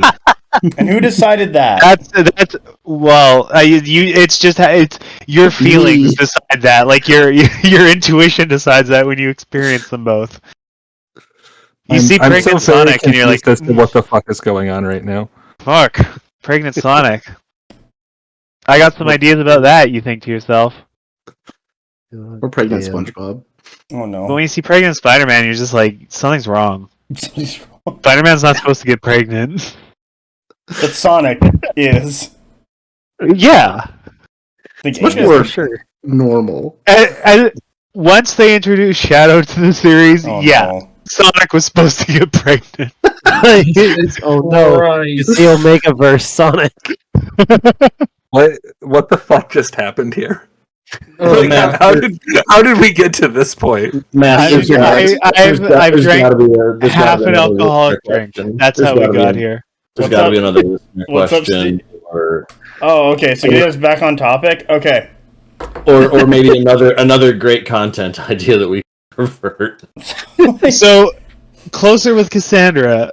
No. your drunk Episode- ass. I'm in on this Title- title. I want that.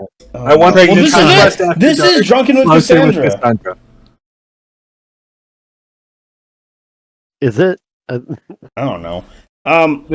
Another thing I want to do is I want to collab with the people on the other side of the world. So it's when it's night, it's day, it's day, it's night. So we're talking about our Australian and New Zealand and Singaporean friends. So Blitzmanies, Ben, Robert Shepard, and Reese from Vanguard Garage Gaming.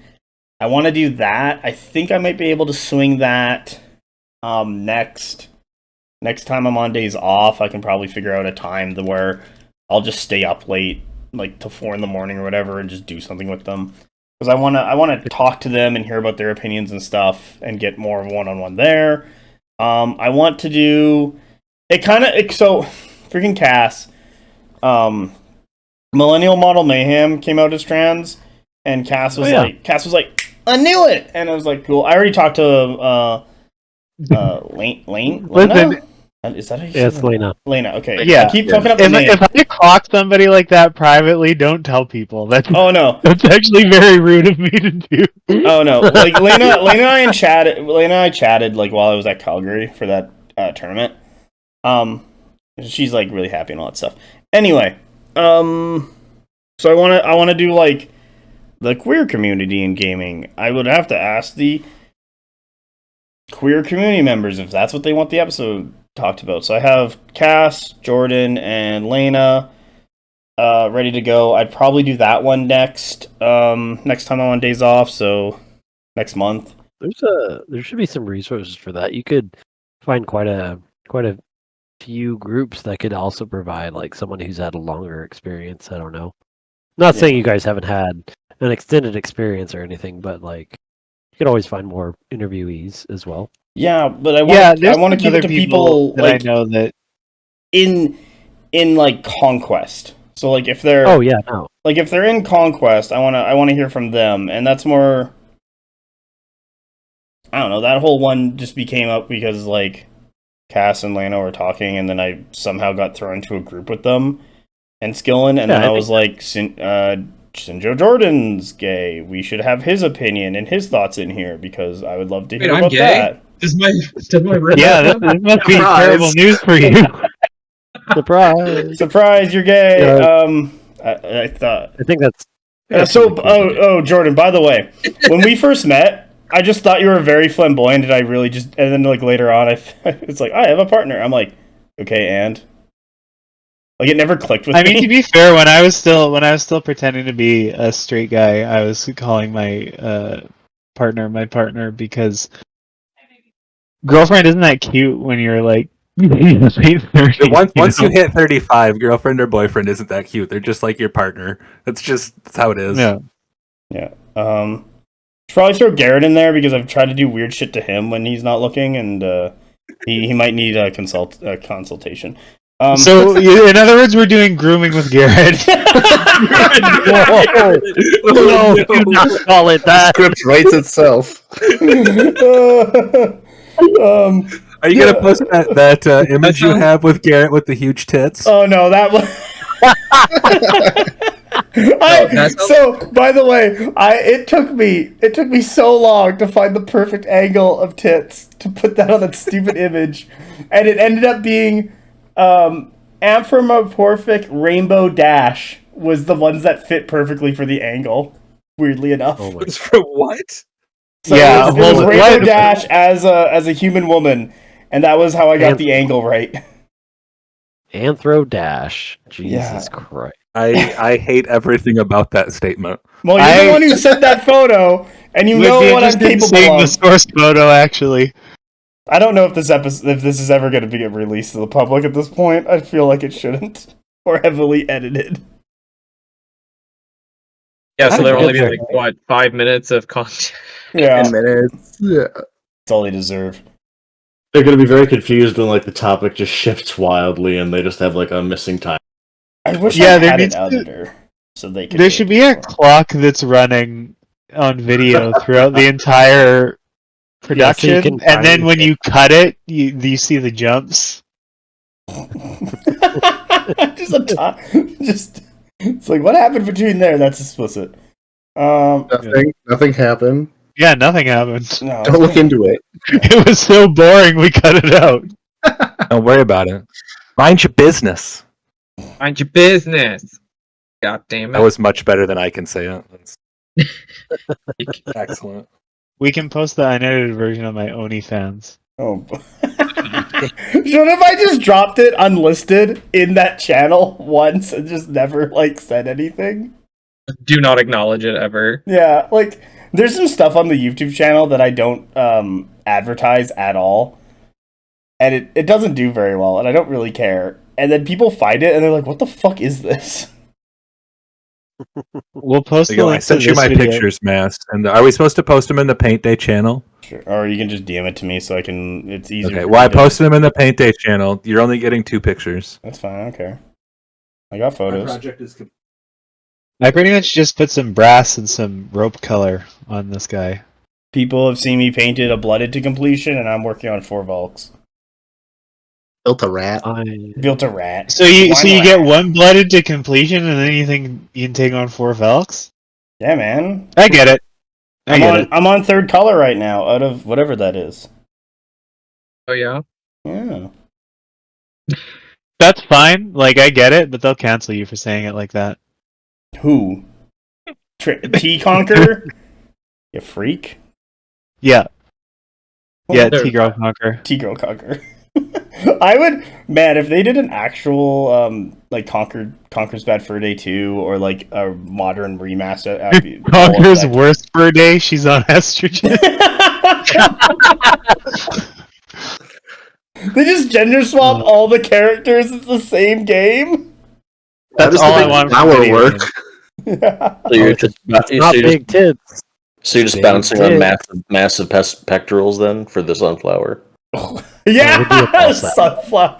I love how like everyone has played that game and knows of it. It's just like, yeah. Yeah. Steve, it's not pectorals, it's the balls. Oh Yeah, I was thinking anytime that you need to substitute. Well, I'm trying to keep like a direct analog here. Yeah, but that is a direct That- analog. So No, it that is the I know that pecs. the pectoral seems intuitive, like I get it, but really if you're going for like a inversion, it's the ball. I've learned a lot here today. Like that one episode of South Park. Oh, were they really kangaroos or whatever? Yeah, exactly. Or they're on the bounce?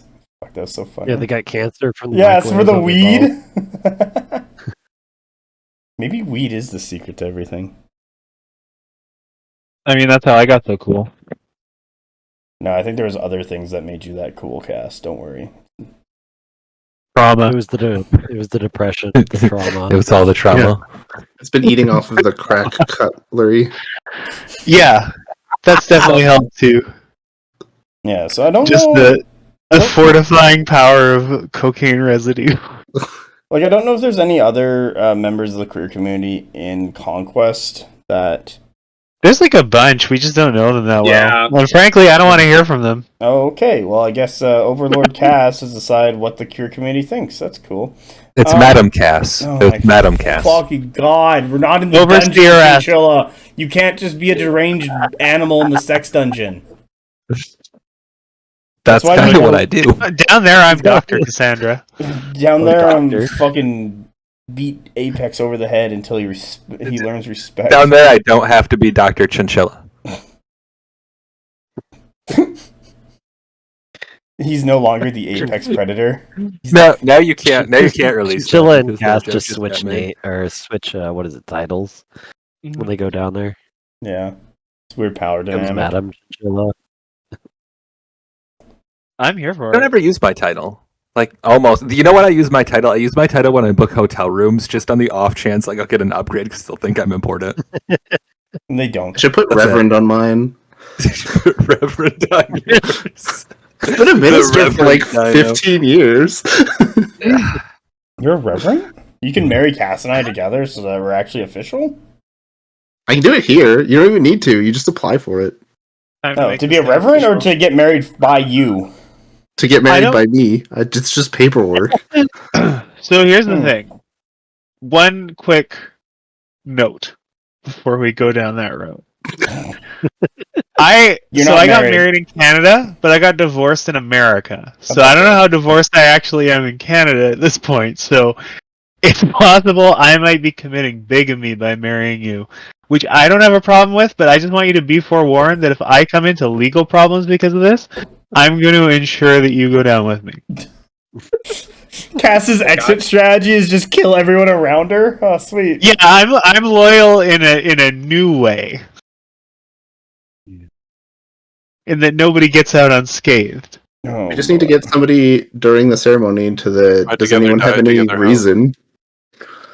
Any reason they shouldn't be married? And then they could be like, well, actually, Yes, is me. Cass is still married.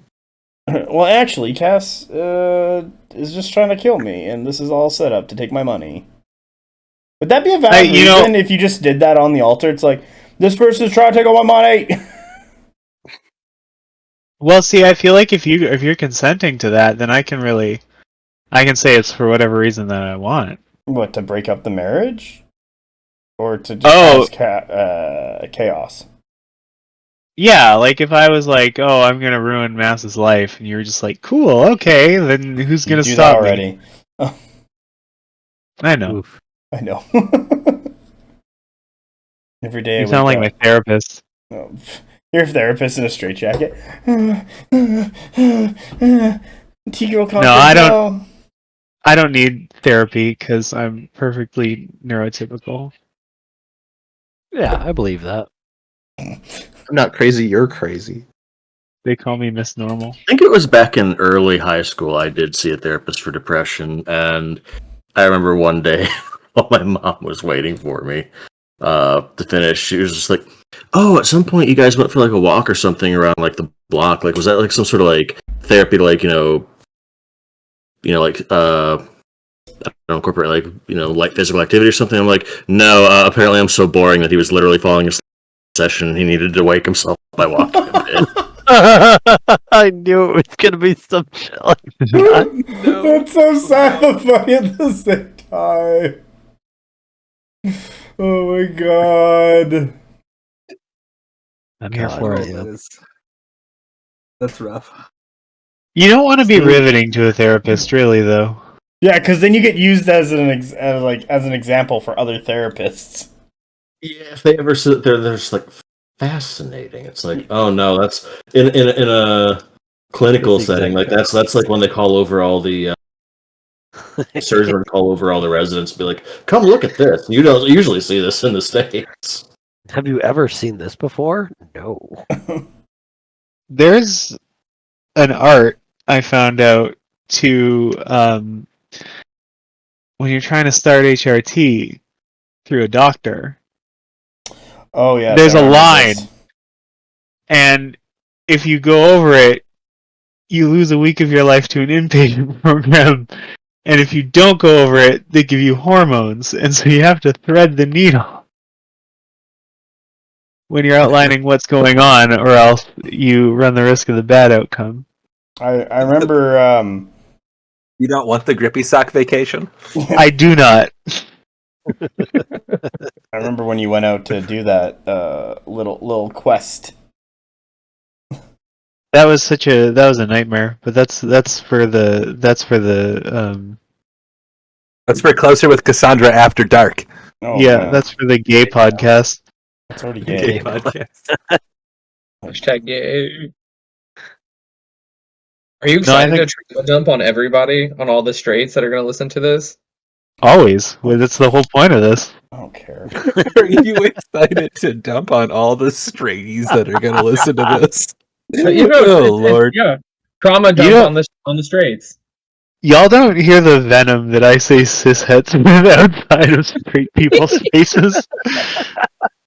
I like to call them fucking breeders. What? I do love breeders. Breeders is a classic. I got called breeder at 16 at a house party by a mean gay guy, and that really stuck with me. Breeder 16 by a mean gay guy. He was clock on Mass's My desk life was not sure- doing well for 16 Cass. I assume it wasn't in like an endearing way either. Like it was No. intended to be an insult. Probably not in a herpetologist, like I'm reselling like boa constrictor. No, not a herpetologist, not a '90s rock band, just essentially human stock. Jesus. Cass has to breed the Tauntors together. Oof. Hey, Tontor Actually, husbandry is yeah. very important to the tribes. You know, because I haven't heard. Do you about suppose the- they? How do you suppose they? Do they think they have to artificially inseminate like they do with cattle? Oh no. Oh man, I'm going to try to save this a little bit. All this Tontor talk has reminded me of my idea of making one into a giant Pez dispenser. God, it'd be so good. No. That'd be awesome. You could just like I- fucking bop its head in the middle of a game and be like, "You want some?" Well, no, I'm torn. Like, do I want the Pez dispenser to be like the head, where it just kind of like barfs one out, or do I want it to be like one of those very tasteless ones where you just kind of like press the like body down and like it like kind of like slides down the It's legs? just and like, then- like Dude, Dude, you're gonna get brown dude at Pez. the tail, Out so it of Pez. shits it out. Yeah, it shits a Where do you little. find a brown Pez? It shits a little egg out and just goes, "Rah!" And it's like a little egg. I mean, there's enough hollow space in the body. You could probably fill it with like the little mini Cadbury, like the candy coated ones. And you fill full I snake mean, egg. Mini eggs? you could fit a whole they got egg. micro eggs too. You can just fit an egg inside of an apex. We've seen the pictures. I That's have. like- What kind of? Have you ever? Now we're back on the Sonic 4! Yay! Have you ever seen those videos on TikTok or whatever where it's like they're people, they're really weird. And they're these Yeah. people who are like presenting recipes that are supposed to be like hacks that are better than doing it the normal way. Oh my And god. it's really just disgusting food porn. Like it's really like they're just like making a mess, and it's a fetish. Like it's obviously a fetish, but it's presented as a legitimate video. You mean How to Basic? Oh wait, no. Is this the one where like they have like the two? thinking about that. Don't ask how I know this, but is this like the video where like there's the two women talking Spanish and then like one cracks into like a hot pan? That sounds like it could be within in the vein of those, but the one that I saw was two white women doing it. But it was like they were like making. I don't remember. It was like some kind of a take on like a Tex-Mex thing, but they were just like pouring the ingredients directly onto the countertop and just like smearing them around. Like it was really disgusting. It was hideous, but somebody was getting off on it. Anyway, I don't remember why I brought this up. Probably just make me angry for wasting the ingredients. Like, Oh, and part of it is they keep remarking on how this is so much better than doing it the normal way, but to the point where you can like it starts to feel like a sex thing because they keep saying it so much. like at that point, just find a channel that's gonna do the sex thing. Like why are we messing around this much? Well, so Because everything Some around the people- sex what gets people off. yeah, it's not about the sex. It's about the weird. It's called foreplay, Like, you know- guys and woman. It's the When you fart on a sheet cake, that's what it's about. Oh, that one got me. I was That's not expecting that. Ash, you're not gonna be able to post this. we might have to have a vote later. Well, incriminated in this now. Yeah. Yeah, the first 15 minutes of it was let's get some cocaine, baby. I can't. And that's how we got to the other rest of it.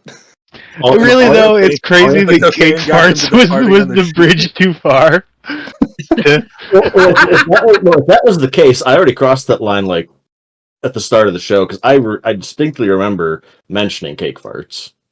Yeah, but now Yeah. it's fucking like now it's a problem, not as a ha joke. Okay. Anyway, all you have to do Oh, is so the straight white man talks about cake farts and it's not a problem. when the trans person does. Yeah. During Pride Month, really, Mass? During Men's Mental Health Month, really, Jordan? Matt, all you have to do is just put the like comedy tag on this show on like where you upload. I don't even know if this is a comedy anymore. I think this is going to be explicit content. No, I think this is definitely one of the funniest episodes we've done. Oh yeah, no, 100%. Because For a certain demographic. I feel like people are I just find this funny. are just starting to realize like, yeah, we'll talk about Conquest. Don't worry. we will. But there's so much else to also talk about. Yeah, We talked If they about want- Conquest. if- You look, if asked they- like 3 Conquest questions. If they Well, wanted Conquest, they can listen to the Conquestions. they can listen to the fucking lore episodes. or any of the tactical episodes, or like, you know, there's plenty of content. Go watch it. Yeah, I this- did. That does remind me. You wanted to talk with some of the like international guys, and like, oh, you want to talk with Reese from Vanguard Garage Gaming, specifically that Reese, and not the one from Parabellum Gaming. Aren't they the same person? No, of course not. Why would you think that?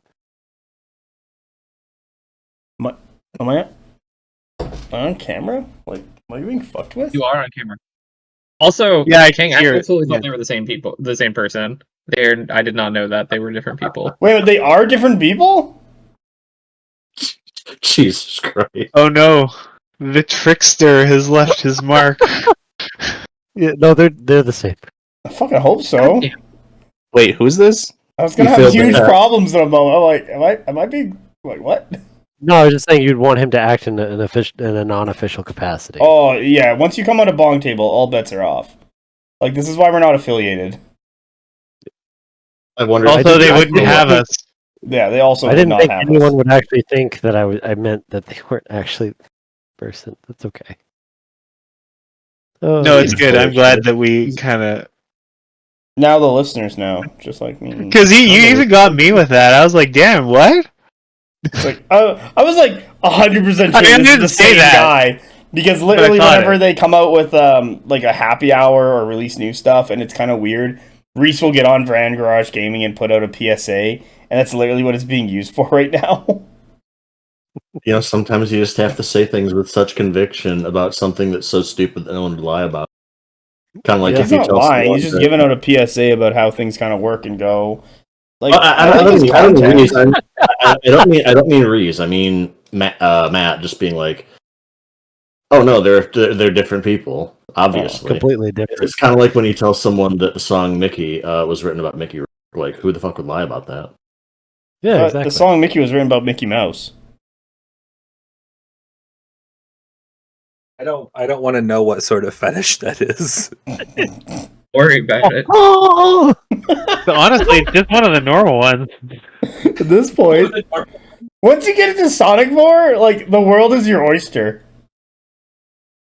Oh, I, on the topic of Mickey though, like you guys know Glorb, right? Yes.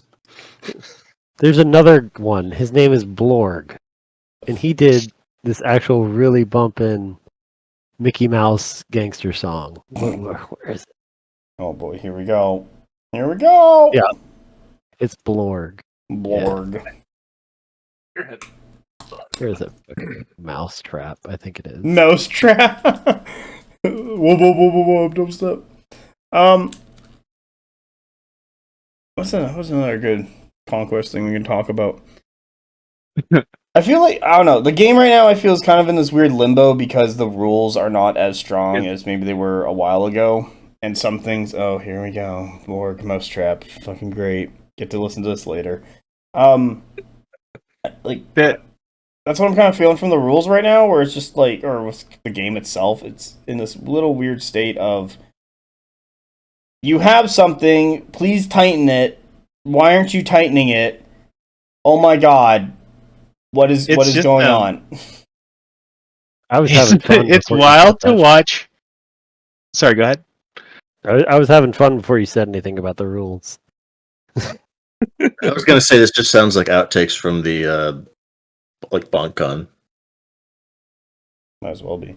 Because god damn, Oh, I guess we'll talk about this BonkCon. morning, holy shit, What? Leo coming into Wad Chat. Oh, I didn't even bother reading. I was too busy. It's very much like watching in slow motion, like a football guy is like running down the field, gonna receive a throw, and then he's got his hands out, and it seems like it's perfectly positioned to catch it, and the ball is gonna sail right easy, just right into those hands. But but then you find out you're a little too wide, and now the ball is just sliding straight through, and you're worried that maybe it's not going to get caught and it's just going to tumble onto the ground. And then it turns into a soccer ball. Okay, Big Daddy Kang, tell me about Wad Chat, because No, I just that frustration, that whole thing. was pain. It's a logic problem. Yeah, it's a fucking logic problem. Damn. But I you will forgot the not part where live I'm an there. obsessive nitpicker. you are Yeah, what? exactly. Daddy's mad. Okay, now you guys gotta tell me because I haven't bothered reading it. Not in anything being recorded. Oh, okay. Yeah, that. I guess I'll have to go read it. Yeah, just because we're unsanctioned doesn't mean everyone here is. Oh, that's true. That's what I get for running a free port of Conquest. I know, right? Already getting the DMs. Hell yeah. We should have had people in. We should have had you wearing carnival masks, Venetian masks. Oh, eyes wide shut. Definitely. Yeah, and then I watched that then you could say whatever you want. Good memories of that movie. It was 10 years old. You're 10 years old. Aren't you That's like a good time to 33? see a movie like that. What was that? Kang's movie night. You watch Train Spotting, The Road, and a Serbian film, and then go to bed. Why is everybody talking about Serbian film all of a sudden? I liked Kang's the movie road. night? When was Kang's movie night? Years ago when I was small. A Serbian movie night. Yeah, when are we going to watch Twin Peaks? Anytime, I'd love to. I always want to That watch was an Twin Peaks. excellent I love question. Twin Peaks. You know what? Let's do a Twin Peaks podcast instead. Okay. I've never watched Twin Peaks. So- Explain it to me. It's Where to begin? it's literally the most important media work of the 20th century, and it's influenced literally everything that's come out since. Okay. All I know It's, is the actor who played Paul Atreides in the David Lynch version of Dune is in there. Yep. And I It's, was wondering where he went, and then I found out, and I was like, what the fuck? Really? You can It's call a this murder one mystery Right. set in a small town. Okay, well, that's just Winnipeg. Please continue. I have a Conquest question, Twin Peaks question hybrid for Cass. What faction would Daryl Cooper play? Okay. Let me think about that. Okay. Honestly, Serious question. I have my answer ready to submit. I have my answer as well. Oh, yeah, but we gotta wait for Cass. We gotta keep that silence going. I think it's the Sorcerer Kings. Okay, why? Same. Because he has canonical interest in Eastern mysticism. Ooh, okay. Did anyone guess not Sorcerer He's Kings? rid of that woo shit. Goals are essentially Bob from the Black Lodge, just a whole bunch of them. I don't know. I kind of feel like that's drilling down a little too far into like a single character trait.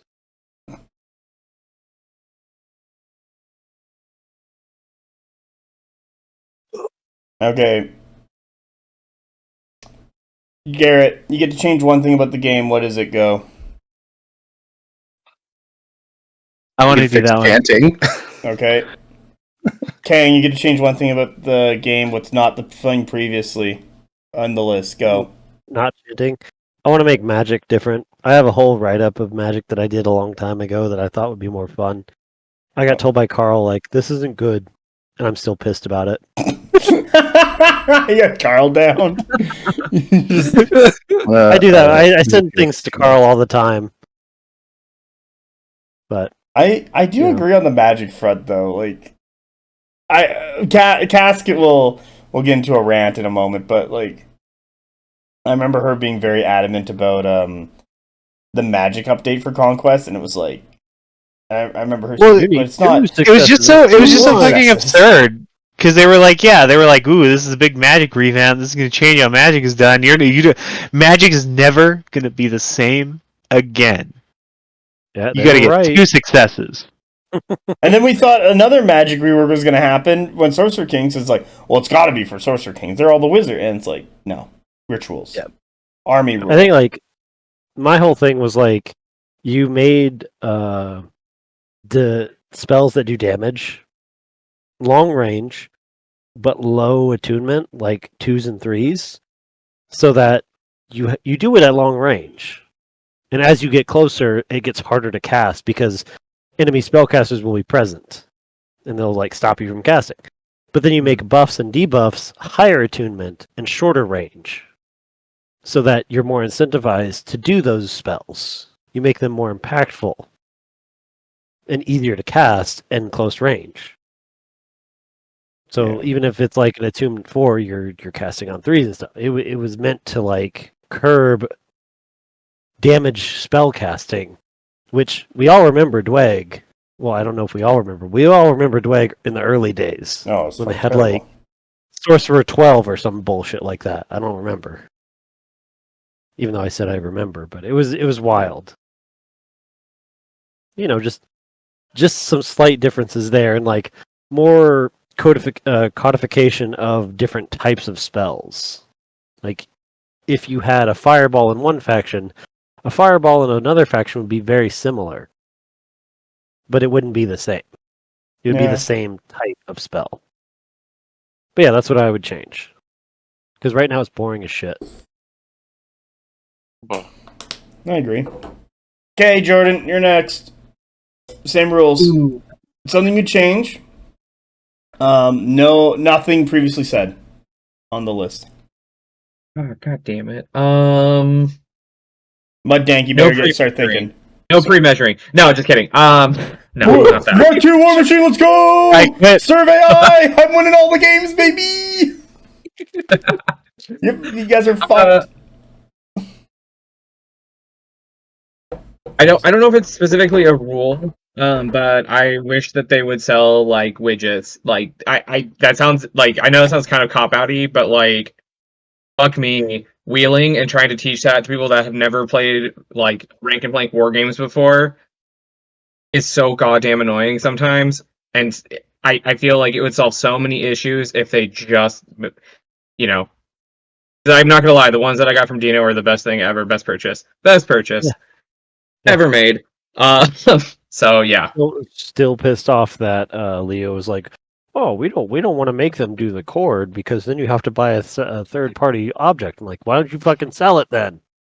Yeah. I do think that there is issue with that. It made sense at the time, but they were like, because fucking everyone has them. Like, if you can just go on Etsy and like have the pick of the litter as to like which ones you want and like what color, shape, design, etc. It's like, does that make sense for us to dedicate time and resources to trying to? That's fair, but like also the same thing happens with all the 3D printed trays. But I was gonna say, and then it's like, hey, cool, new army set boxes. Cool. It comes with this little cardboard terrain cutout thing, and it comes with a little plastic, flimsy, and these are like 20 inserts that we just give you to like tell you stuff about how to, add another regiment to your army. And it's like, okay, but you already, okay, but you're doing that right now. Are you also going to give me a tape measurer? Well, you did. You gave me a stick that's all flimsy and shows ranges on it. Are you going to give me a line of sight finder? No.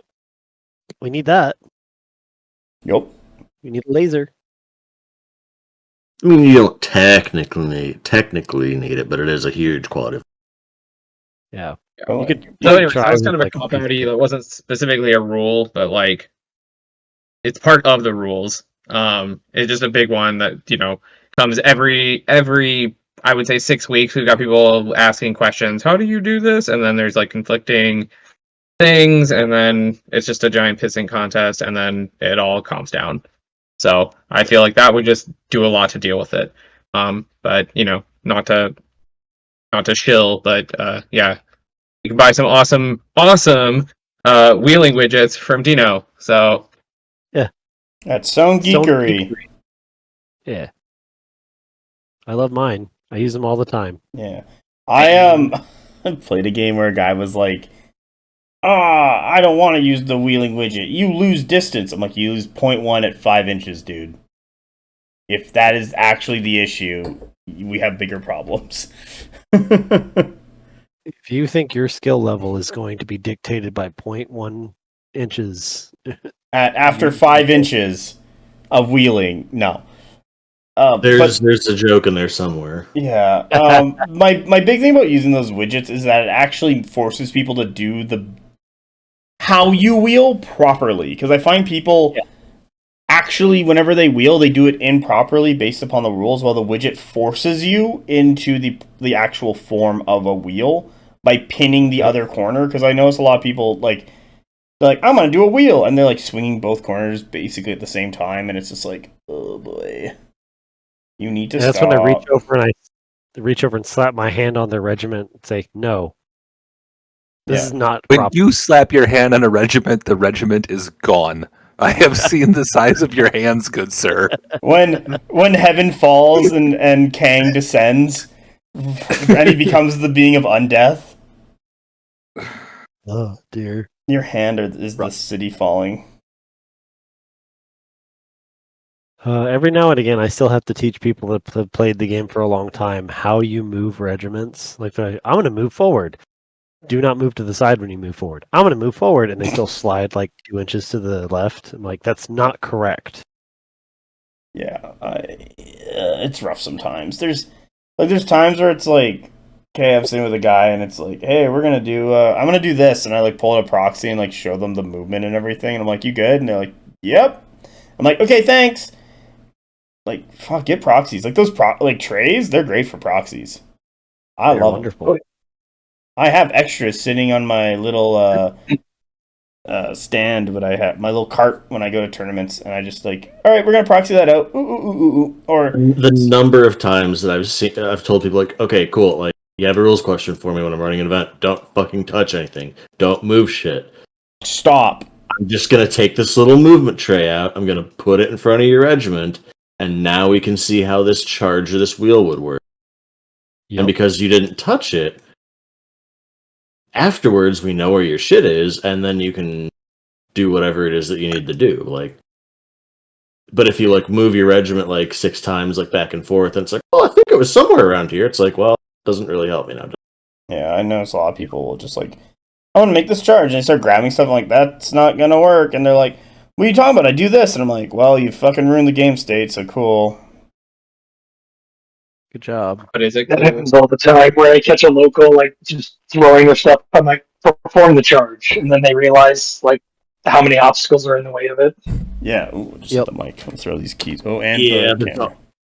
Yeah, the number of times people are just kind of like, cool, and they just pick their stuff up. They make like a crazy, like, basically what should be like a weird zigzag charge, like something out of like Kings of War. And then they just like basically perfectly line their shit up. And it's like, you wouldn't have been able to get that stand to line up like that. Like, Yeah, there was literally a regiment in front of your other regiment that you charged. The You can't banana line up like that. charge. I love that. That's an old War Machine thing. and I still get people that are doing the whole like, well, you slide into place, right? And it's like, no. Oh my god. Yeah, no. Click into place. Well, more like slide into place. I guess click's not the right word, but like where they basically like make contact on like as they should, where it's like, oh, you don't have a clear line of sight, or no, let's say you don't have a clear charge lane, therefore you'd maximize with like 2 stands, I guess, but kind of like a weird angle because there's shit in the way, and then they're like, and then it slides to like maximize engagement. It's like, no, that's No. you just slid them like 3 inches to the side. That's not how that works. Or the other one, Yeah. arguing with people about what constitutes maximized stand engagement, where they're like, well, let's say you're charging 3 stands, and then they're like, cool, I'm going to maximize it so that like I have 1 stand hanging off the edge, and the other 2 are like the left 2 or right 2 of this is like 3 stand regiment. It's like that's not maximum engagement because like yeah, it is because I have 3 stands touching. It's like, yes, but the center stand of the opponent is touching 2 stands instead of 3. Your center stand is touching 2 stands instead of 3. Do you see the problem here? And they're like, it's like, Each stand has to maximize how many stands they touch, not the whole regiment. It's like it's very clearly stated on the page. Like, read it. you can't make me read, damn you. No, you can't make any of these motherfuckers read. And I said that shit to Leo in an email, and he's like, well, we can't make the game for people who don't read. And I'm just like, no, you fucking can.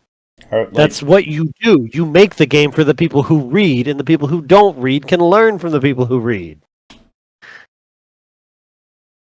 it's true. My God. That's like Chuck. Chuck never read the fucking rule book. He did not need. He learned the game. He did not need. Yeah, anytime because I was there. Anytime he had a fucking question, it's just like, so Steve, what's this rule? And it's like, how's this work? And it's like, God, How does it work? Read the fucking rule book. Why can't I do that when I could just ask you? Yeah, Chuck's over there like, he reaches out and he's like, hey, Matt. He does like the little snap thing where he doesn't actually snap. He leans his head back and squints his eyes and he purses his lips like, hey, Matt, tell me how this works. Fuck. Every time. He reads it now, as far as I know. I hope so. I bumped the camera. Does he though, Steve? I actually don't know. I haven't seen Chuck in a long time. I think he Not does since, it as a power move now, more than an actual. I haven't read this. How does this work? Move. He does it as a power move. Just Like, make you explain things. sometimes he will ask people to explain something to him, and then he'll be like, "Okay, that's great, but that's not actually how that works." Just to fuck with them. I can hear his voice right now. No. Well, he is This is not working. Infernal for like War Machine. He deals with this daily.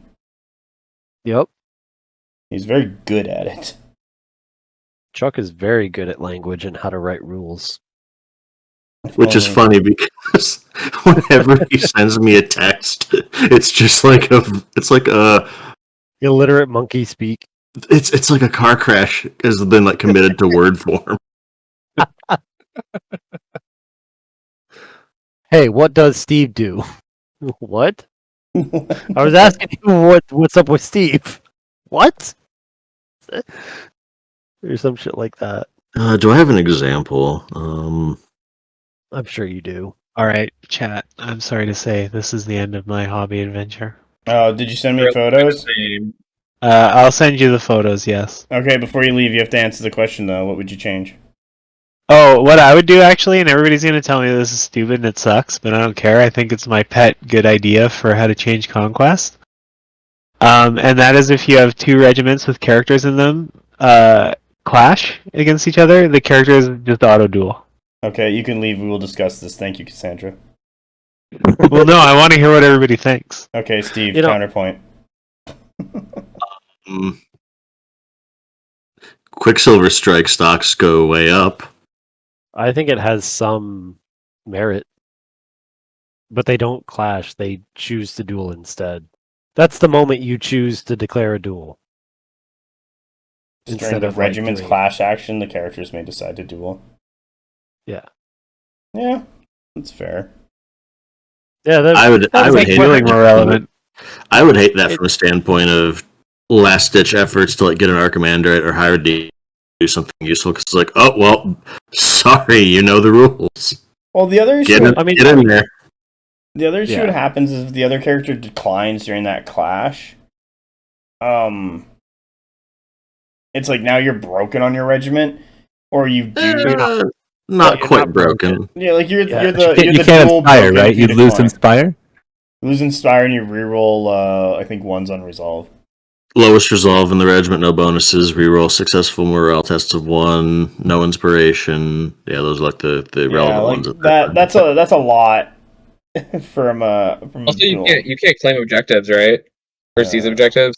Yeah, Yeah. that is another knock-on effect, but it's probably not as pertinent when it's like, oh, and then we immediately start coming to blows with the regiment. That's So- true. I think So Just if to kind one of person put declines, does the other character get to fight the regiment then, or are their attacks just lost? Oh, they get to fight. I think that would Yeah, be, see, I think there's a timing issue with that too. there's something. And also, I play a lot of wing lords. you deserve to die.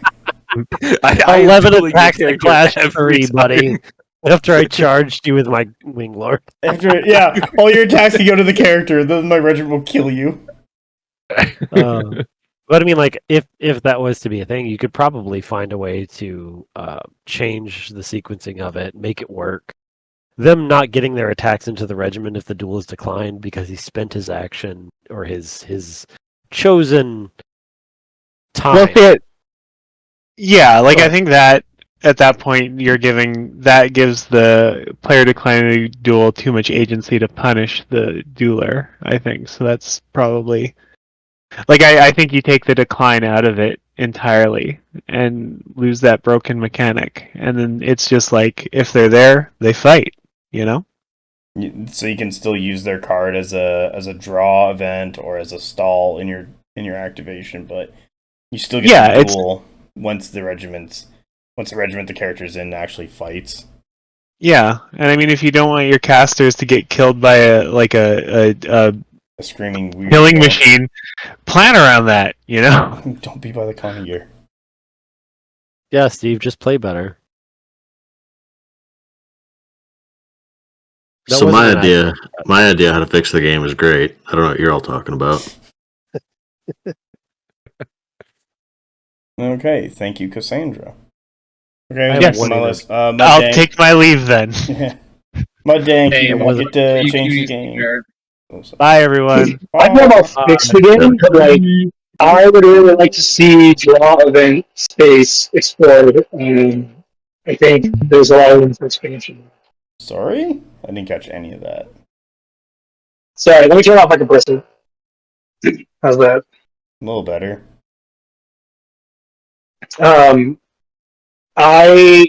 I think that the draw event space, like, you could be filled out more.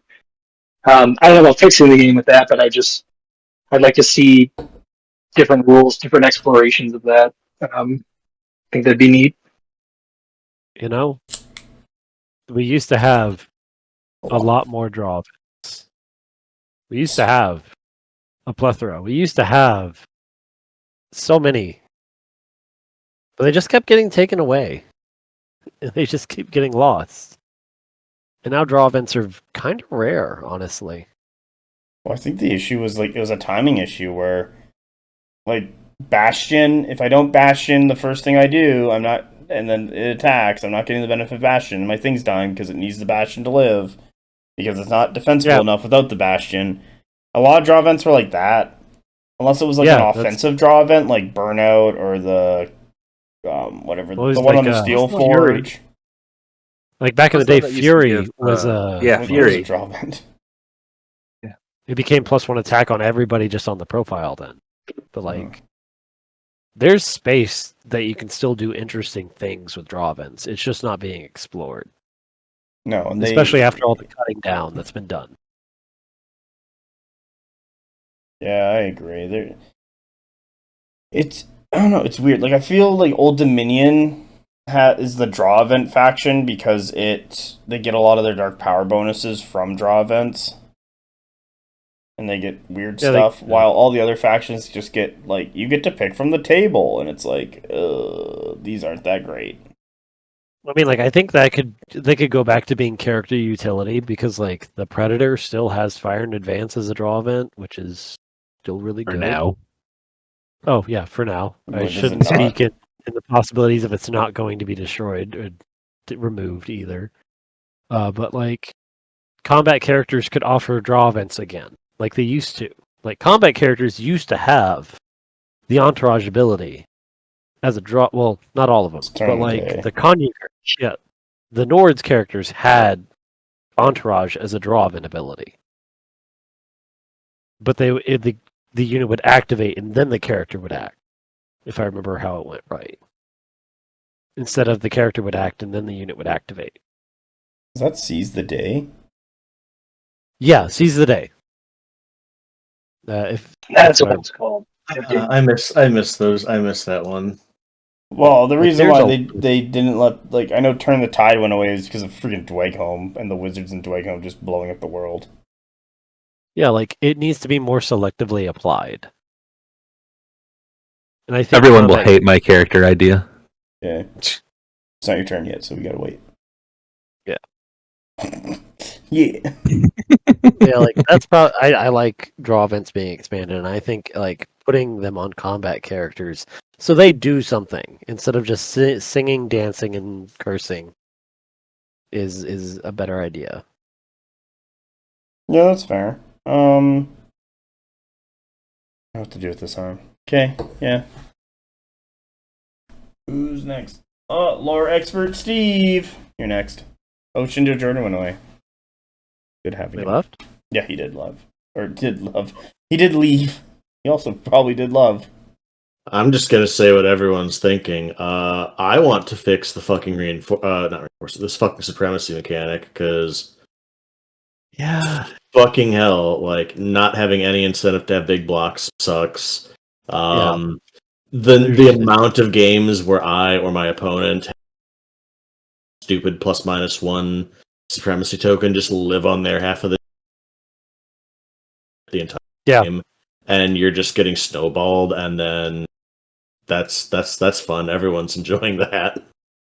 Yeah. I still do not understand why it changed. Oh, Like, it was what? a fun little treat. this little treat. Yeah, We're gonna have a surprise mechanic change as a little treat. a Don't little, you like little it? Leo treat. They're called. Don't you like your little Leo treat? It just never made much sense to me because I thought the mechanic worked well because it did a thing and incentivized either choosing to have priority advantage or having, more actions, potentially activations at the end of a round, and now it doesn't do that. Like, it seemed like it worked well. Yeah, it worked To an well. It was extent, flavorful. It was like a flag for the game. It To was an something you extent, waved 'cause around. even if someone like had the advantage because they had fewer cards, like that's nice. But again, like I guess to show my own idea, because the number of times where I was like, "Cool, I'm down on cards because I'm playing against Carl and he brought Spires and I didn't." He's up on like 3 or 4 activations on me at this point. It's killing my shit. Do I win the roll off? No. Okay, great. More of the same. My idea at the time was keep the, whoever has fewer cards gets the advantage. If you keep failing your fucking roll, every subsequent turn that you that supremacy roll, it just increases the modifier. So like, Like a cumulative modifier. yeah, first time, cool, +/-1. Wow, you failed again. Okay, +/-2. Jesus Christ, you still okay? Fine, +/-3. So eventually, you get to dig your way out of there, and it's not just like, well, you still have advantage, but I'm still going, and I still have an increasingly devastating numbers advantage over you. I guess let's I just could enjoy see this that. together. Just some sort of way where it forces itself to resolve. Be relevant. Yeah. I just want to get out of this card maxing. Like, I hate like looking at a list and being like, "Wow, this list is really cool and it's a bunch of stuff I want to play." Oh, not enough cards. You have 5 cards. Sucks to be you. I hate The worst part is how skewed it's made my perspective of having a lot of cards. Because once upon a time, it's like, ooh, 11, 12 cards. Nowadays, it's like 12 cards. Okay, that's cute. Yeah, like that's the Here's an maximum of incoming hitting 14 card list. Like I'm scared to bring lists that are below 12 cards now. Like Yeah. I can't reach above it unless I decide to drop like a Tauntaur. And I want to play my big dinosaur. Well, fucking Euroni. It's like, Yeah. even with the advent of the Damaru, it's like, okay, now I can hit 12 or 13 cards instead of like 11 or 12, but like, oof. Yes. Yeah, Like that's all. That's all. Yeah, Four like, regiments of Damaru. only 3, thank you very much. I'm I not a also like monster. talking. I'm not You're a not monster. Damaru maxing? I'm not a monster. There you are. Actually, it's probably less effective than 3. Like that also like talks about you said earlier like how blocks just aren't valued because they don't offer cards. They don't offer activation value. So like even before they weren't very common because they were such a big point seed. You would see them every once in a while, but you'd see one. Yeah, you have the one that you'd build your list around, and that would kind of be, it would have to hold the line, and if it didn't, it's like, well, that's great. That's like 2 or 3 regiments worth of shit that just went down the crapper. Usually a character as well. So like, Yeah, and then it's, well, yeah, then at that point, you have like 500-600 point point sink, and it's like, well, is it going to get its value back? Probably not as much as it needs to. The only one I ever see like taking any sort of blocks is Hunter Kingdoms, and they're still like not taking that many. They're going more towards the MSU 14 cards For a style. little while, City States did with the Phalangites, but that wasn't really like a block. It's That was what, 6? I think 6 plus maybe it was maybe it was 7 plus the Sacred Band Auxiliary. Oh, yeah. Still a good amount. But I think they're kind of moving away from just to just get that card count up, and I guess they also kind of have a built-in way to kind of skirt that strategic stat. Kind of acts like a pseudo bonus Yeah, activation. it gives you like 2 more card activations essentially. That is The one- another potential solution I've heard. I've heard some people talk about ideas for how to supremacy mechanic and kind of make big blocks viable again. You could either have I've heard some people suggest just lowest cards get to just choose if they go first or second. Another one that I've heard that I'm potentially keen on, it would be if you have fewer cards than your opponent, you just get like pass tokens so that you don't have to like necessarily be forced to play something, and then just let them have free reign at the end. Yeah, I think like the pass token thing is really hard to balance, especially can you have to tie it towards list building somehow. Like how many do you normally get? Because you can't just give people pass tokens for free to make them even with the other lists. So it's got to be like, I want to pick your brains. One of the things we were talking about in Icon was like, what if they were pass cards? So you had to implement them in the stack kind of thing, which most of the time they just end up on the top, but like as a twist into the mechanics of Conquest as like an iteration of that. yeah, like I one of the things I was talking with Brian with at the last time Adepticon. we played. Well, I played with him at Indiana one time as well. Oh yeah. Was blocks, depending on how many stands you put in that block, generate that many cards. And you can use those cards as either activations or passes. But then that goes to the point where, those pass cards become duplicate cards. Like if I have a Brave block of 7 Braves. Instead of cards, couldn't they just be like, if you take the regiment at all, you get the regiment's card, and then maybe I don't know, like maybe depending on scaling or something, minus character before character, maybe like add in just a generic pass card or something into your deck. Yeah, you could definitely do that. That was sort of my idea. So I think that would probably be a little simpler than being like, oh, you just get a whole nother copy of that command card, because then I'm sure that just causes more rules questions than it. Yeah, it does. I mean, like just having a pass card because you have 7 stands in a regiment, sure, I think that work. I think that'd be interesting and provide an avenue for blocks to be incentivized. You're not losing card count. Maybe not incentivized, but it's an option again, a viable option maybe. Yeah, like an incentive, a reason to possibly play blocks. It doesn't feel like you're losing that much out of them. I just find them really to be unwieldy to the point where I'm like, if I had an MSU, this would go a lot better. I mean, I've never really had that much of an issue playing with block. It's just... I mean, that's not to put too fine a point on it, but isn't that because you pretty much... when you played blocks, it was mainly just like the Brave block, and you just got onto a point and just hoped you never didn't like go sailing off into the sunset.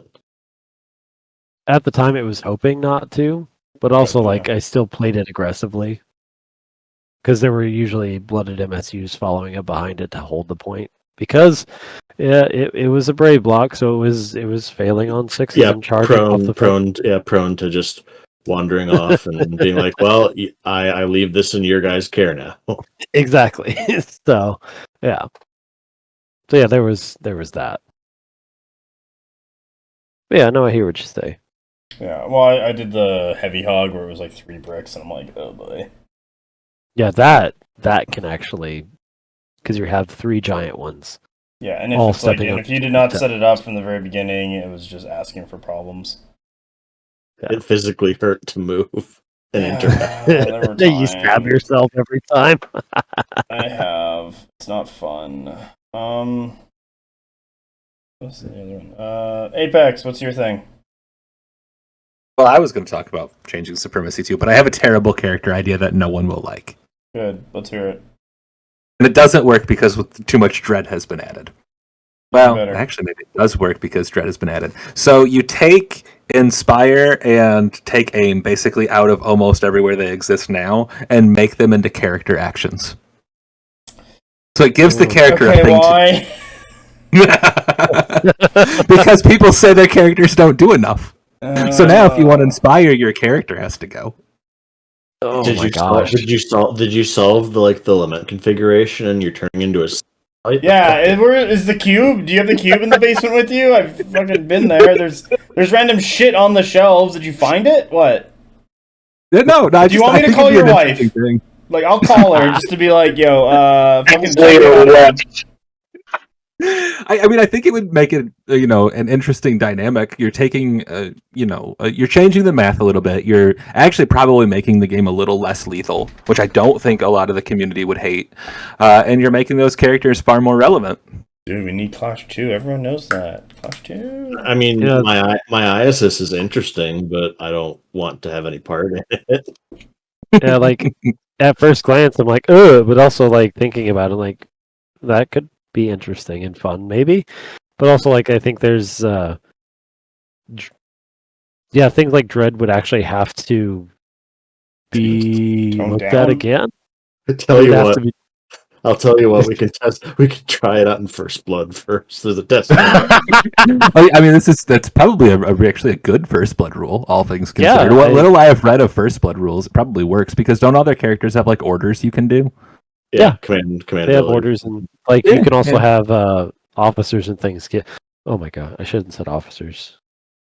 Now I'm sad. Yeah, I mean, I think I there's still- I lament the loss of officers, even if I understand why they weren't ever really going to work. God, like Old Dominion had a bunch of them, and I really wanted to see what the fuck like the Key Warden and the Keeper of the Dead were for the Bucephaly ones. Oh, shit, really? Yeah, That would have been they cool. Well, there used to be like a Two Warbread fucking- one back in like 1.5. Two Yeah, fucking there was a officers for Bucephaly. Reliquary barrier. And then they probably Yeah. looked at that and were like, "Oh shit! Wait a minute, what?" I mean, I also lament the loss of the Bound and the Mistress because Wadroon definitely needed like an 80-point medium mainstay. No. I would be able to get do- to those 13, 14 cards. I do miss the mistress as like as an officer. This is back when Bloodlust was a thing. I would have been like, all right, make her like a 10, 15 point upgrade to a unit of Braves so they don't have Bloodlust anymore. Or some shit like that. There you go. Yeah, I mean, some of the officer concepts were really cool, and like you just weren't sure what the design was going to be. Like the shaman one for vets. Oh yeah, the witch doctor. Yeah, and flashback to when certain things could take more than one if they wanted to. Oh yeah, But good times. yeah, You got spots on your command stand. Take more models. I'll spend back.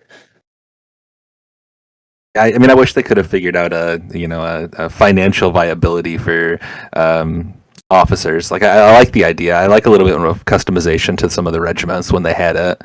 And it also is weird now where you've got some factions that have a bunch because they were all released and they still do things, and some of them are really, really strong. And then like none of the new factions have any. Yep. And Like it's really awkward and weird a little bit. Yeah. Well, they could do like make your like I don't know. They could put in a rule where it's like if you have an officer, you need to somehow represent this model using 75% PB parts, and then just let people go to town. I mean, what they could do is just sell like a pack of like parts, which is like the shields that everybody wants. like upgrades, like upgrade. Yeah, packs. and then like Right. from that you can 12 build your bucks. officers and stuff. No, I Yeah. do I think- remember a few years ago suggesting, would it be possible just to have like kind of like you have the leaders, like the command sprue? Could you guys just do like an officer bit sprue? And I think they kind of like made a face that looked like they just stubbed their toe or like stepped on a Lego, and they're like, Yeah. we could, but like, it's not just the cost factor; it's also the Use. resource design time factor. Because basically, I think at one point they kind of said it probably designing an officer probably takes just like the same amount of design team time as like a normal regiment would. So it's not only will this thing sell enough to justify, so like in the time it's taken us to make this officer, we probably could have just put out an actual regiment. So The thing is, like, they also characters also do that, and a lot of officers are becoming characters, from what I can tell. yeah, But also, like, you could just have spare bits, like special spare bits as STLs, and you say, I mean, take- that's what they said they were going to do with those old upgrade kits, and I'm still waiting for them because I want those shields so badly. Like, I mean, throw me some upgrade STLs, I will buy it. yeah, like, I'm yeah, talking- Do you need more drill shields? I don't have any. No. I think I have. I some, will but- send you some. I have so many. It's like not even funny. Yeah. I really But do also, want the I really do want some of those fucking city states like flaming helmet The flaming ones. Those are helmets, fucking sick. But I'm talking like specifically just a small STL. It's just like 4 or 5 bits. It's like a $5 STL download or whatever, and you only get to use it once or what. I don't know how that fucking shit works. It's like you use this body from this kit, and you put these on it. There's your officer. That is Did they what we not? sell. That is what we sell for this officer. But you can just make your own. Didn't the Desolation drone kit, like I thought there was a thing, I haven't actually seen that kit in person, but like you could make catabolic nodes out of that kit? Yes, you can make like 3. Weird number. It's I'm pretty sure it's like 1 per sprue or something like that. Either or like 1 out of Interesting. every 4. I also need to head out now. It's 10 o'clock. Okay. So Is it- I hope everyone has a good rest of their evening. And thank you for joining us. Well, thank you for having me on, as always. Yeah, hopefully we'll. Also, another thing I want to do is get back in with you. Sometime this Absolutely. summer, we'll see what's going on. If I have some free time, and we'll record something together. Yeah, Maybe I'll just come to your house and we can just like turn the AC off in my truck and just sit outside in the truck and record the thing. We could record it out by the chickens. Yeah, we can hear them go cluck cluck cluck cluck cluck. With the They're not ducks. that loud. The ducks are very loud, so you'd definitely be able to hear the ducks. It's like that. But one yes, I'd thing. be happy to do something again. Just let me know what you're thinking and what your time frame works, because I think your work schedule is harder to work around than mine. So Yeah, I used to have a little bit more free time with like 2 and 2s, but I'm on a 2 and 1 and fucking ping Velks. right. Have a Yeah. good night, everybody. Night. See ya. So yeah. Okay, I am getting close to being done these 4 Velks, but my change. I never got this. I didn't think this far ahead. Well, it's very common. So, like, I don't know which way I want to go. There's like a bunch of things I'd like to see. There's stuff that's not game related that I'd like to see change from Parabellum, as we've kind of talked about earlier.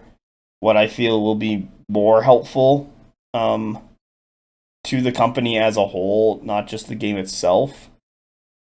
There's like, I also feel like the game itself, like we've kind of talked about like, the rules writing and stuff. You see better, and just be, I guess, more consistent or whatever, because it's just kind of all over the place. I would like to see like a division between Leandros as grand designer and like the next step down. So it's him not doing everything, and it's more like if there's other people in between the final product and what he is thinking of for stuff.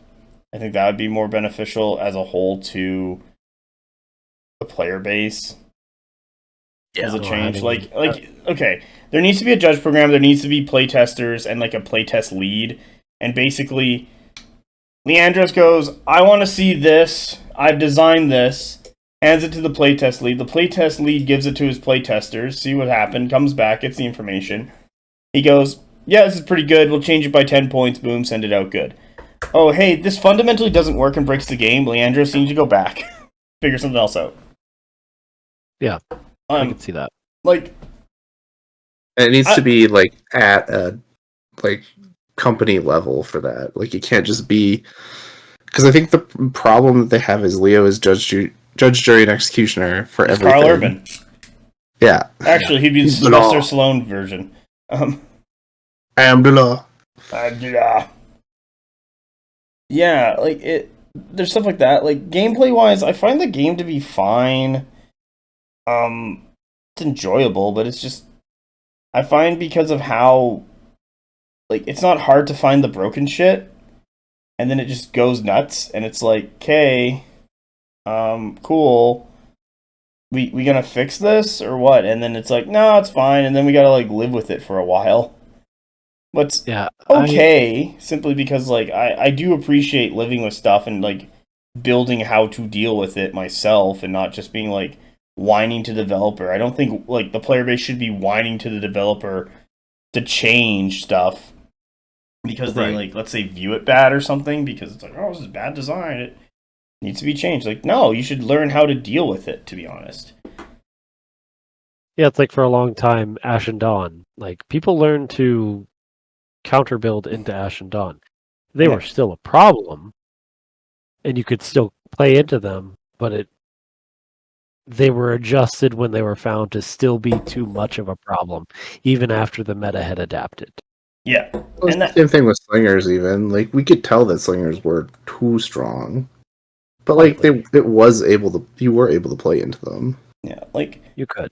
one of my big gripes, like I have more community gripes simply because it's like, oh, you're a content creator. I'm like, yeah, I really don't care. Because it seems like there's a lot of whining and complaining, and I'm just kind of like, have you played a couple games into it at least? Have you started like developing a theory and idea, or are you just like looking at the numbers on the internet and just going, well, this is way too strong, and it's like, okay, but how does it play on the table? Does it actually get there? Did you actually counter deploy and deploy? Like, it becomes issues when you have no chance, and not when you think you have no chance. Or was it even played into you correctly the one time you Yeah. played into them? Because I definitely am guilty of doing that, where I was like, old Tontor, when I first came out, I was like, oh, the chieftain on it gives it flurry, like all the time, not realizing that I had to activate the chieftain first to then give it flurry. But then, so it's just like, played into a guy who's just like super, super anti-Tontor forever. Because of that, I'm like, I didn't even play it right, and I told you after that I realized that. Yeah, and there's stuff like, there are games where it's like, you make a mistake, it's fine, we've all done it. You just try to be like, okay, I made a mistake, I understand, sorry about that opponent, I won't make this mistake next time because I understand. It happens with everybody, Yeah, and it's just Well, like, it's just the thing is like, you actively trying to fix the mistake or to, do better. Do better. well, it's more just like that people will Yeah, go ahead. use that broken version of the thing, and they'll think that that's actually what its baseline is, and then from that point on, it's always going to be broken and too good, no matter what they do to it, because it was played incorrectly into them. Yeah. Like one of the things is, I really like the 3-month cycle that they decided to settle on finally. I'm not gonna lie. Go ahead. Sorry. But I really think that emergency things that do need to be taken care of, when they're pointed out immediately when you release a new document, need to be taken care of. Yep. Instead of being set for 3 months. Yeah. The other one that kind of gets me is like, it's in the FAQ, and it's like, it should really just be like proper patched, because like, how many people, like, you're already struggling to get people the actual rules. You're going to have an even more significant drop off. It's like, okay, cool. So now you need to go to the Parabellum site. It's probably working on the day you decide to look at it. And then you need to go to this section, open up the PDF, figure out where it is, because they don't. I think they have the main, like, general core stuff in chronologically asked order, but I don't. But then they have some of them cordoned off for, like, faction specific, and I don't know if those are chronologically ordered. But I don't know. It's not quite as easily sorted through as I might like. And then it's like, cool, you just ask someone that can't read the core rules to go and figure this shit out and, like, look up, like, FAQ stuff online while hoping that the site works that day. I don't know. There's a lot of added extra steps get between the people and, like, their revised rule. And it's like, at that point, you should probably just. I know that Adobe's a huge pain in the ass, but you should probably just patch the actual document at that point. Get someone who knows how to fucking work with it. Yeah. That's my solution. Get someone who knows how to work with the program. Or use a different thing to do your rules. Like, yeah, the PDFs are great if you're going to print them, but, like, they're online. I don't know. Someone I've talked to, well, I guess I'll just say it since it's probably not going to matter that much. Chuck, in doing his, Infernal stuff with Privateer, had some suggestions that I think Parabellum could probably, benefit from. Because he's like, don't have the FAQ on, like, the website. Make, like, a dedicated channel that only you can post in on your Discord server, where it's just the FAQ shit, and then just have a separate channel, like, sub-channel or thread, specific rulings, or anything pertaining to, like, X rule, or, like, Y interaction. Cool, it gets its thing. All interactions of that type, or all interactions of that rule, are listed in this particular sub-channel. So if people need to find it, they go on the Discord they already theoretically use as part of the community. They scroll to the thing, they find it, they get the information. Yeah. It, like, I know the counter. Go ahead, sorry. No, you go ahead. Okay. I know the counterpoint for that is that, like, oh, not everyone uses Discord, and I'm like, okay, that's fair and fine. Fucking copy and paste it onto your website then. But the only way it gets interacted with and updated is through the Discord, and then copy and paste it over. Yeah, and that will help. I mean, on that note, I mean, if Discord is kind of like the primary way that the company seems to be engaging with the broader community, more so than the half-dead Reddit page, more so than the, whatever's happening on Facebook at any given time. Nothing. Yeah, like, then just roll with it. Get the most people possible, and worst case scenario, the information just gets disseminated through other means. Yep. Yeah. For online rules too, like, with Blood Bowl, like, there's Blood Bowl base, which has a pirated version of the rules, but it's like, and I'm a real book person, like, I will prefer books over PDFs, but with Blood Bowl base, the way that I have it organized and everything is better than the book, hands down. And, like, if they went to do something like this, where it's easily searchable, you've got it sectioned out, super easy to get to anything that you want to get to. Like, the Blood Bowl rulebook is a mess. Like, I bought tabs to put on specific pages so that I can find things in it. But, like, this, it's all online. It'd probably be super easy to update. Like, whenever the FAQs come out from GW, they get put on here within hours. It's not like a week thing. Yep. Here's another wild one. It's the Parabellum Companion app. Put the rulebook on there. Put all your FAQ and stuff on there. I like how the tournament scenarios are technically on there. Yep. If you make a tournament, yeah, you can get the tournament scenarios, but they're not accessible any other way. Yeah, that's confusing. Of course they are. You can click the little button, and then it will take you to their site page. Works that, and then you can download them. No, I'm not. Fucking there's always the chance that you might not know that you're not supposed to click on additional that are supposed to use the tournament scenario pack like a normal person, and then you sit there and go, "You're scoring this wrong," and it's like, no, like the rules are different. Like, I guess you're using the other pack. I don't know. Have the scenarios been edited to be correct yet? Which The ones which in the ones? app, they I are. don't know. Like, okay. In general, I think. Yeah, couldn't they have remember. the terrain setups and stuff in them, which is how I was like, yep, this is definitely updated.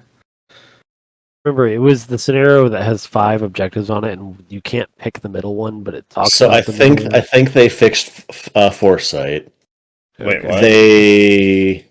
what? Foresight used to say, like, I think it was like, do I still have the old ruling? Let's see here. Oh no, I don't have the old one. Yeah, Or might? I probably put it in my old folder. Archives. Oh, this is the April update. Do I have the? Oh, I deleted it. Yeah, I probably don't have it on hand, or if I do, I like buried it somewhere in my file system. But yeah, there was something kind of weird where it was kind of like, basically, it was, instead of like 1, 2, 3, 4, 5, it was 1, 2, the middle one wasn't numbered, and then 3 and 4, and then despite the fact that 3 was very obviously supposed to be the middle one, and it was supposed to have all 5 listed because they only had like the left and right ones and left the middle blank. It's like, 3 doesn't count for this. You can't turn that one. Weird. Yeah, weird. Huh. Or like the other weird one where I still get people disagreeing. Fucking Bulwark, worst mission in the game. Never play it. I don't know. Foresight's pretty bad. No, Why is Bulwark out? no one can actually. No, first of all, it's one of those ones where it's 2 zones, two 9-inch zones, each with the opponent's marker on it. Yeah, I played that a bunch. On odd numbered turns, it's something like one side of the table scores more on odd numbered turns, the other side scores more on even numbered turns. It's also skewed, so I think that one of the I forget if it's even or odd, but basically one of them gets fewer turns of extra scoring than the other, and then the other, it doesn't tell you if that's relative to, like, the left and right is relative to each player individually, or if it's set by player 1, and no one can give me a straight answer. I don't think Parabellum's given a straight answer, so it's like, you will have, if you use that in your tournament, you will basically have everyone scoring in a different way, and it's just absolute chaos. Don't use it. Steve, I found what you were talking about with Foresight. It's they have the victory points. It's players gain an additional 2 victory points if they're seizing 2 objective zones, non-clear center one, and then players gain 1 additional VP if they're seizing objective zone 3, which is not the center one. Yeah, it's the one just to the right of it relative to player 1. And it's like, okay, that's clearly not supposed to be the case. Is that still what it is, or is that no? They did fix it, so it's 1, 2, blank in the middle, and then 3 and 4. Yeah, they fixed it in the January tournament scenario update. They changed it to like just if they're seizing the central objective. Yeah, which is the way it should be written. Another one that causes some issues is grind them down, because no one seems to realize. It's not per zone. It's any number of zones. You get the 1 point, and then if you're scoring 2 or more of them, that's when you get the bonus point. Yep. But like, you'll have 4 different. That's the one rule multiple different ways in tournaments. Yeah, that's the one where you'll have like 3 different people scoring it 5 different ways. That's because it's the only one that uses 40k scoring, because 40k is all 1 or more, 2 or more, and then or just more. But it's not. It's a mix of, if you're scoring any number of zones, you get like 1 point. If you're scoring 2 or more zones, then you get a bonus point. Yeah, you get 1 point If for one of the scoring. if one of the tiny ones is your selected zone that you did not have a friendly regiment in range of at the start of the round, then you also get +3 points or something. And so there's only a certain number of permutations of like scoring totals you can get for a round. But I've seen people where it's like, oh, well, I got this number. It's like, well, you can't actually get that number, so you've done something. What round are you on? Oh, Jesus Christ, this goes all the way back. Great. And your opponent, and your opponent's been scoring it wrong too. This is incredible, but they've been scoring it in a different way from you, so you're both wrong in your own unique special ways. Oh, that table over there doesn't look. They know what they're doing either. Oh my God, this is just a complete meltdown. This is the mess. Yeah, that one's still broken or poorly worded. God.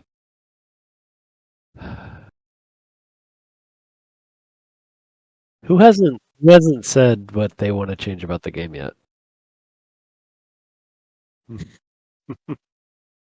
I'm just talking stuff over. I don't know. My changes Parabellum get fucking better because I'm tired of it.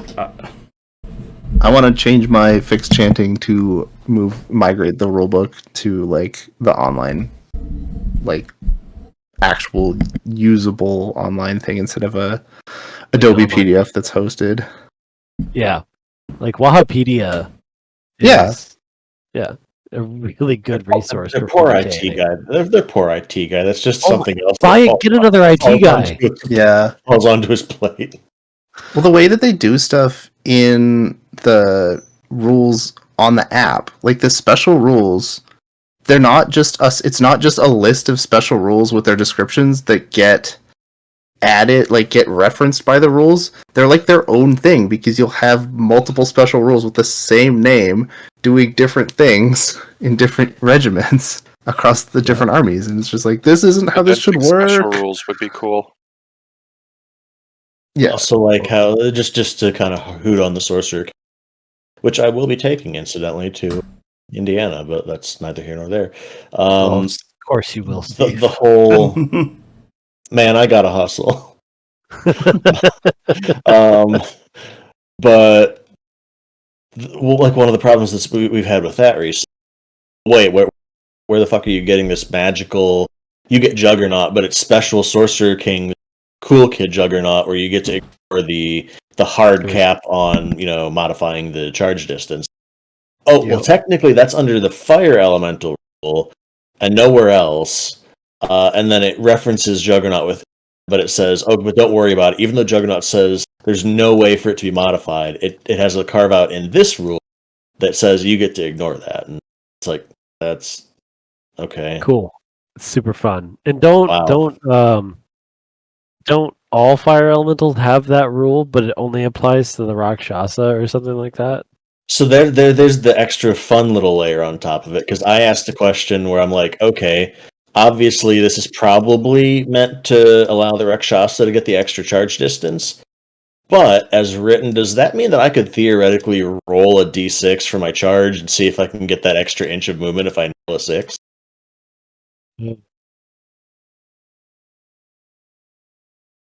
I don't think I've gotten an answer for that one yet. I would not be surprised if you had. I don't think it should, but it's kind of like, well, I mean, if I can still modify it, do I still get the charge roll and possibly scrape an extra inch out of that? Like, if so, there's no reason I wouldn't take it, but that definitely seems to not be in the spirit of things. But who knows? Sorcerer King is a weird doc. No, we can always have like another rule that's like Jugger yes, and it's like, oh, you roll a die, you can't roll less than a 3, but you can when you do a charge, but you can go for that 4, 5, and 6. You're guaranteed to get the minimum charge. That's not a terrible. Like it's really strong. The only reason I would not like that is because on the principle of we already have way too many rules that are kind of like being added into each individual like artist. So it's kind of like the codex problem where it's like, you didn't read my codex, so you don't know about all my super cool rules that you would never have thought to ask about because they're only my thing. And now it's like, So what if we took Juggernaut? That's really currently, I think, only Wadrun, Uroni, and now Sorcerer Kings, and then let's just have like another special It should Juggernaut, have. but slightly different. It should just be in the main rulebook. We have so many special rules in the main rulebook that are on maybe one unit. Like, who has Torrential now? Now that Slingers don't have it. Flamecasters get it for their special Inflame. And, Which is weird because honestly, that should like it should be the they other way should around. they should have it, and then they should inflame to get rapid volley, so they're not just accidentally shitting out like 30 hits. And then I think the other one is if you take an officer on Fireforged. Yes, And I think that's it. the poor beleaguered flamecaster. So, like, we have all these special rules that we don't use that you can probably use in different places to create more variety. And all these extra rules like Juggernaut and everything. Wait a fucking minute. No, don't even. Jesus Christ! Yeah, why? Okay, and that's another thing. It's minor, but and I guess this was a thing that was a bit of an issue, like when SK first released, but Flamecaster being an officer in Dwegum and a premier unit in the Sorcerer King. But like the number of things where it kind of like pulls up on what is it? Blooded, like for Nords versus Wadrun. Yeah. I would try really hard. Predator? Like, Predator and Wadrun? No, it's like I would really try. I would try really hard not to have like names carry over on things between factions. Yeah. Blooded. That's Blooded, Chosen, Steel Chosen, Chosen of Conquest, like that sort of thing is really close. But like also Apex Predator and the Mounted Predator and the Apex Predator. Yeah, the cards for things that aren't technically names like Apex Queen or like just the weird iterations of that. So Again, that's more of a minor thing, but I do think it causes confusion. Yeah. It definitely does. Okay. What's a positive about the game? What's a positive about the game? We're too negative. Got posited up. It's not AOS and I enjoy it greatly. That's fair. Steve? For all of my bitching that I've done and will do, and admittedly will probably continue to do, I've played games that are still far worse in terms of like balance and clarity and interaction and stuff like that. Like, yeah, it could be worse. I think it's partly that I like the game so much and it is so close in so many things. That's probably why I bitch to the extent I do, because it's like, with just a little more polish, this could be like great, like no holds barred, just like fucking fantastic, and you're so. I want to speak on that for a second. I'm going to say this directly to Leo. You told me that you make the game and you're wonderful. You love that people spend their extra time playing this game when they could be doing so many other things. I don't want to spend my extra time playing a game where I have to argue with people about the game. Yes. I want to play the game. I want the rules to be concise and clear and right there in front of me in the book. And I like when it does that because sometimes this game does that. I love it. I can just point to it and show the person this is how it is. I don't like when there's intent behind it that is the opposite of what is written. And we usually avoid that. And we said we're going to be positive, so I'm going to be positive. So, like I said before, I enjoy the game and love it, and that's why I want it to be good. Because I don't want to waste my time. My precious spare time that you talked about to me trying to help fix a game that I love playing. I just want it to play. Kind of Okay. build on that a tiny bit. Like, that's one of the things that I used to sell people on very easily, where it's like most of the core rules at the time, especially like when just getting into the game, but it's like so many of the core rules were drawn from the same source. They were core rules. The special rules were in the core rules. You had all these different factions, but they generally drew from the same major pool of special rules and had little tweaks and stuff, to like have different combinations of those to make the unit feel, unique. It's like, yeah, you didn't need to have to go into like your special army thing and, oh, this person has to have their special army to like check all their special rules, and you don't have to like know what you don't have to read through all the shit to like know exactly what their stuff does. You just have to say, oh, they do special rule name, and it's like, ah, yes, I have this does. Yep. Like and you didn't need like 27 different, books and resources and all this stupid faff on the table. It's like, no, you need a copy of the core rules, have your army list, or the app, and you're basically good to go. Like, you don't need like the supplement book, and then like the card deck, and then the FAQ log, and then this expansion book, and then this, and just. So the worst thing about 40k is just like you wanna your opponent will do something, and you're like, oh, how are you doing that? And they're like, oh, it's my special army rule. Okay, I guess you're right. I can't verify this because I don't own the book that you're getting this from. Yep. Yeah. Like, it was really easy to just be like, you kind of like Matt said, it's like you fucking just play the game. Yeah. I just want to play the game. And people loved it. They were like, oh my god, I don't have to carry all my fucking homework with me just to play a game. I could just sit down and play. This is great. And they loved it, and people bought into it. Yep. And like, I still sell that to people, and I don't show them all the things that go on behind it or all that. I try and protect my community from it. I just show them, this is how you play. This is what we're gonna do. You guys have fun. I'm here to make sure you have fun. Yeah, no, I agree.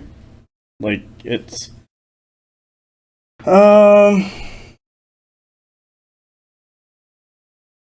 Positivity. yeah. I got positive. Okay, let's hear it.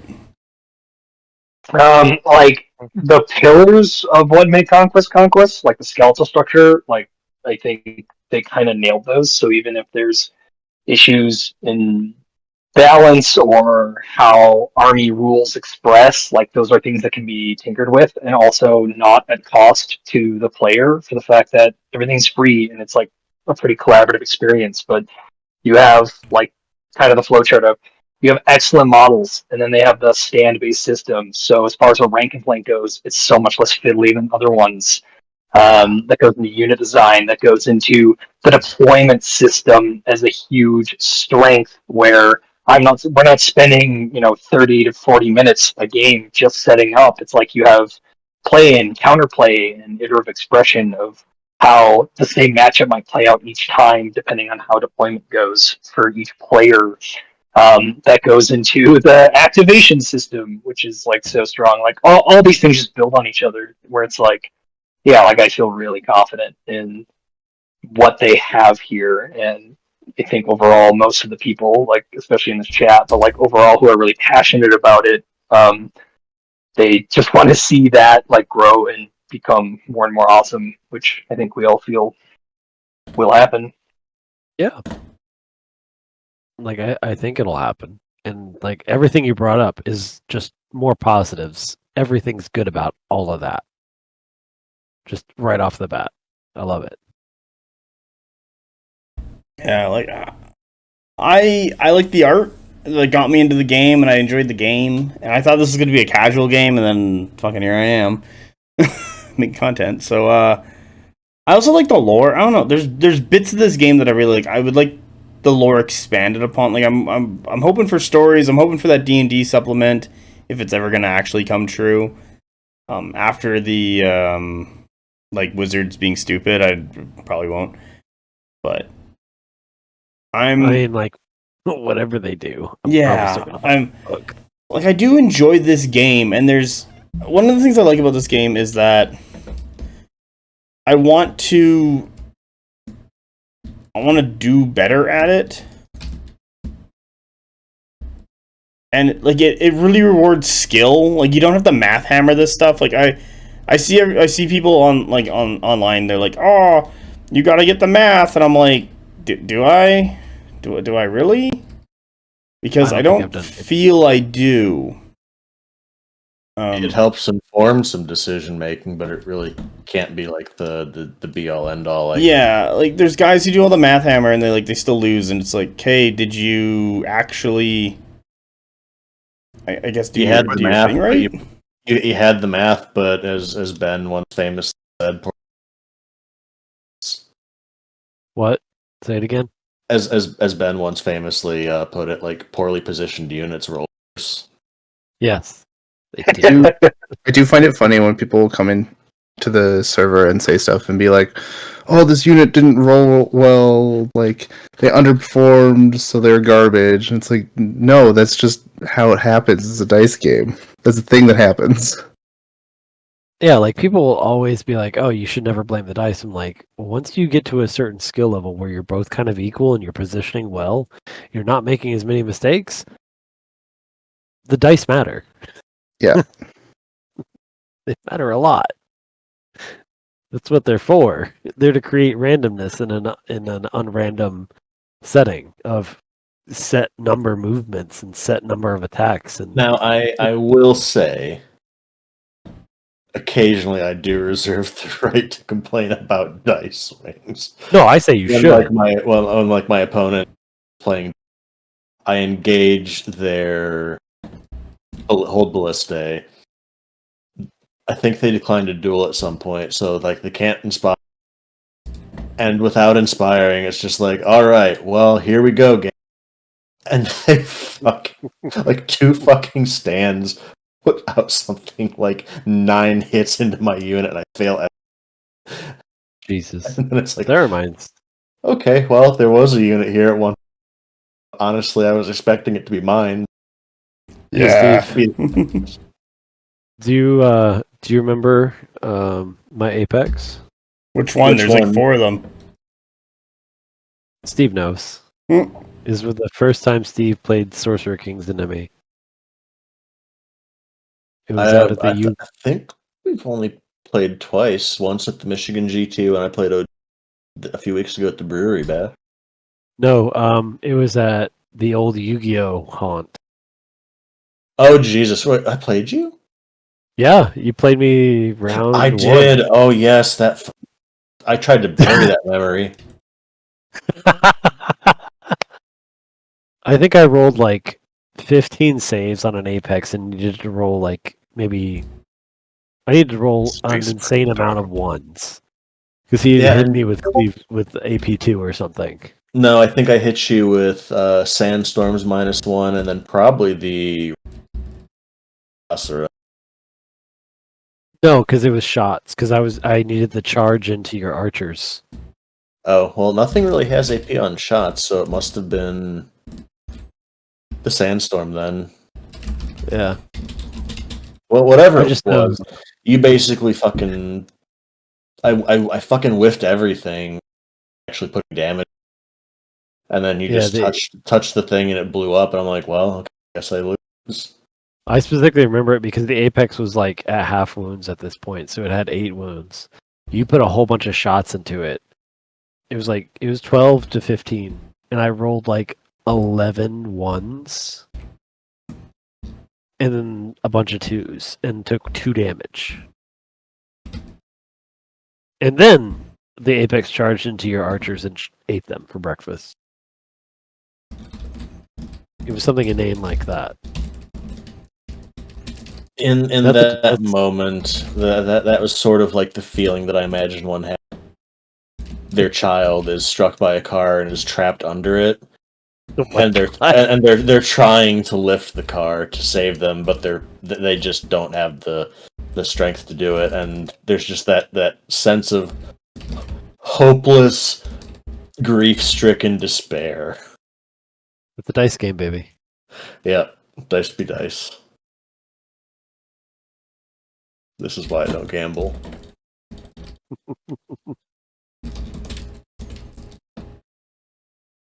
game is tough. I haven't played this in forever. It's a hard game. Oh no, I just haven't played any video games since probably December. Oh, you're playing a video game. I was talking about Conquest. Oh no, that's also a hard game. Ness has switched from painting to playing Space Marine 2. Oh. Looks like I'm about to be leaving here in a minute, too. Yeah, I think we're gonna wrap her up. So, thanks everyone for joining. Thanks for all the chatting. Thanks for getting all the painting done. I hope everyone enjoyed themselves. If you haven't sent me a mini for the people in chat, or not chat, people who joined for this, please do, so that I can, I don't know, edit it in. And yeah, hope everyone has a great day. Yeah. Like and subscribe and all that stuff. Oh, I'm just fucking dying. Cool. And we're Ring out. that bell.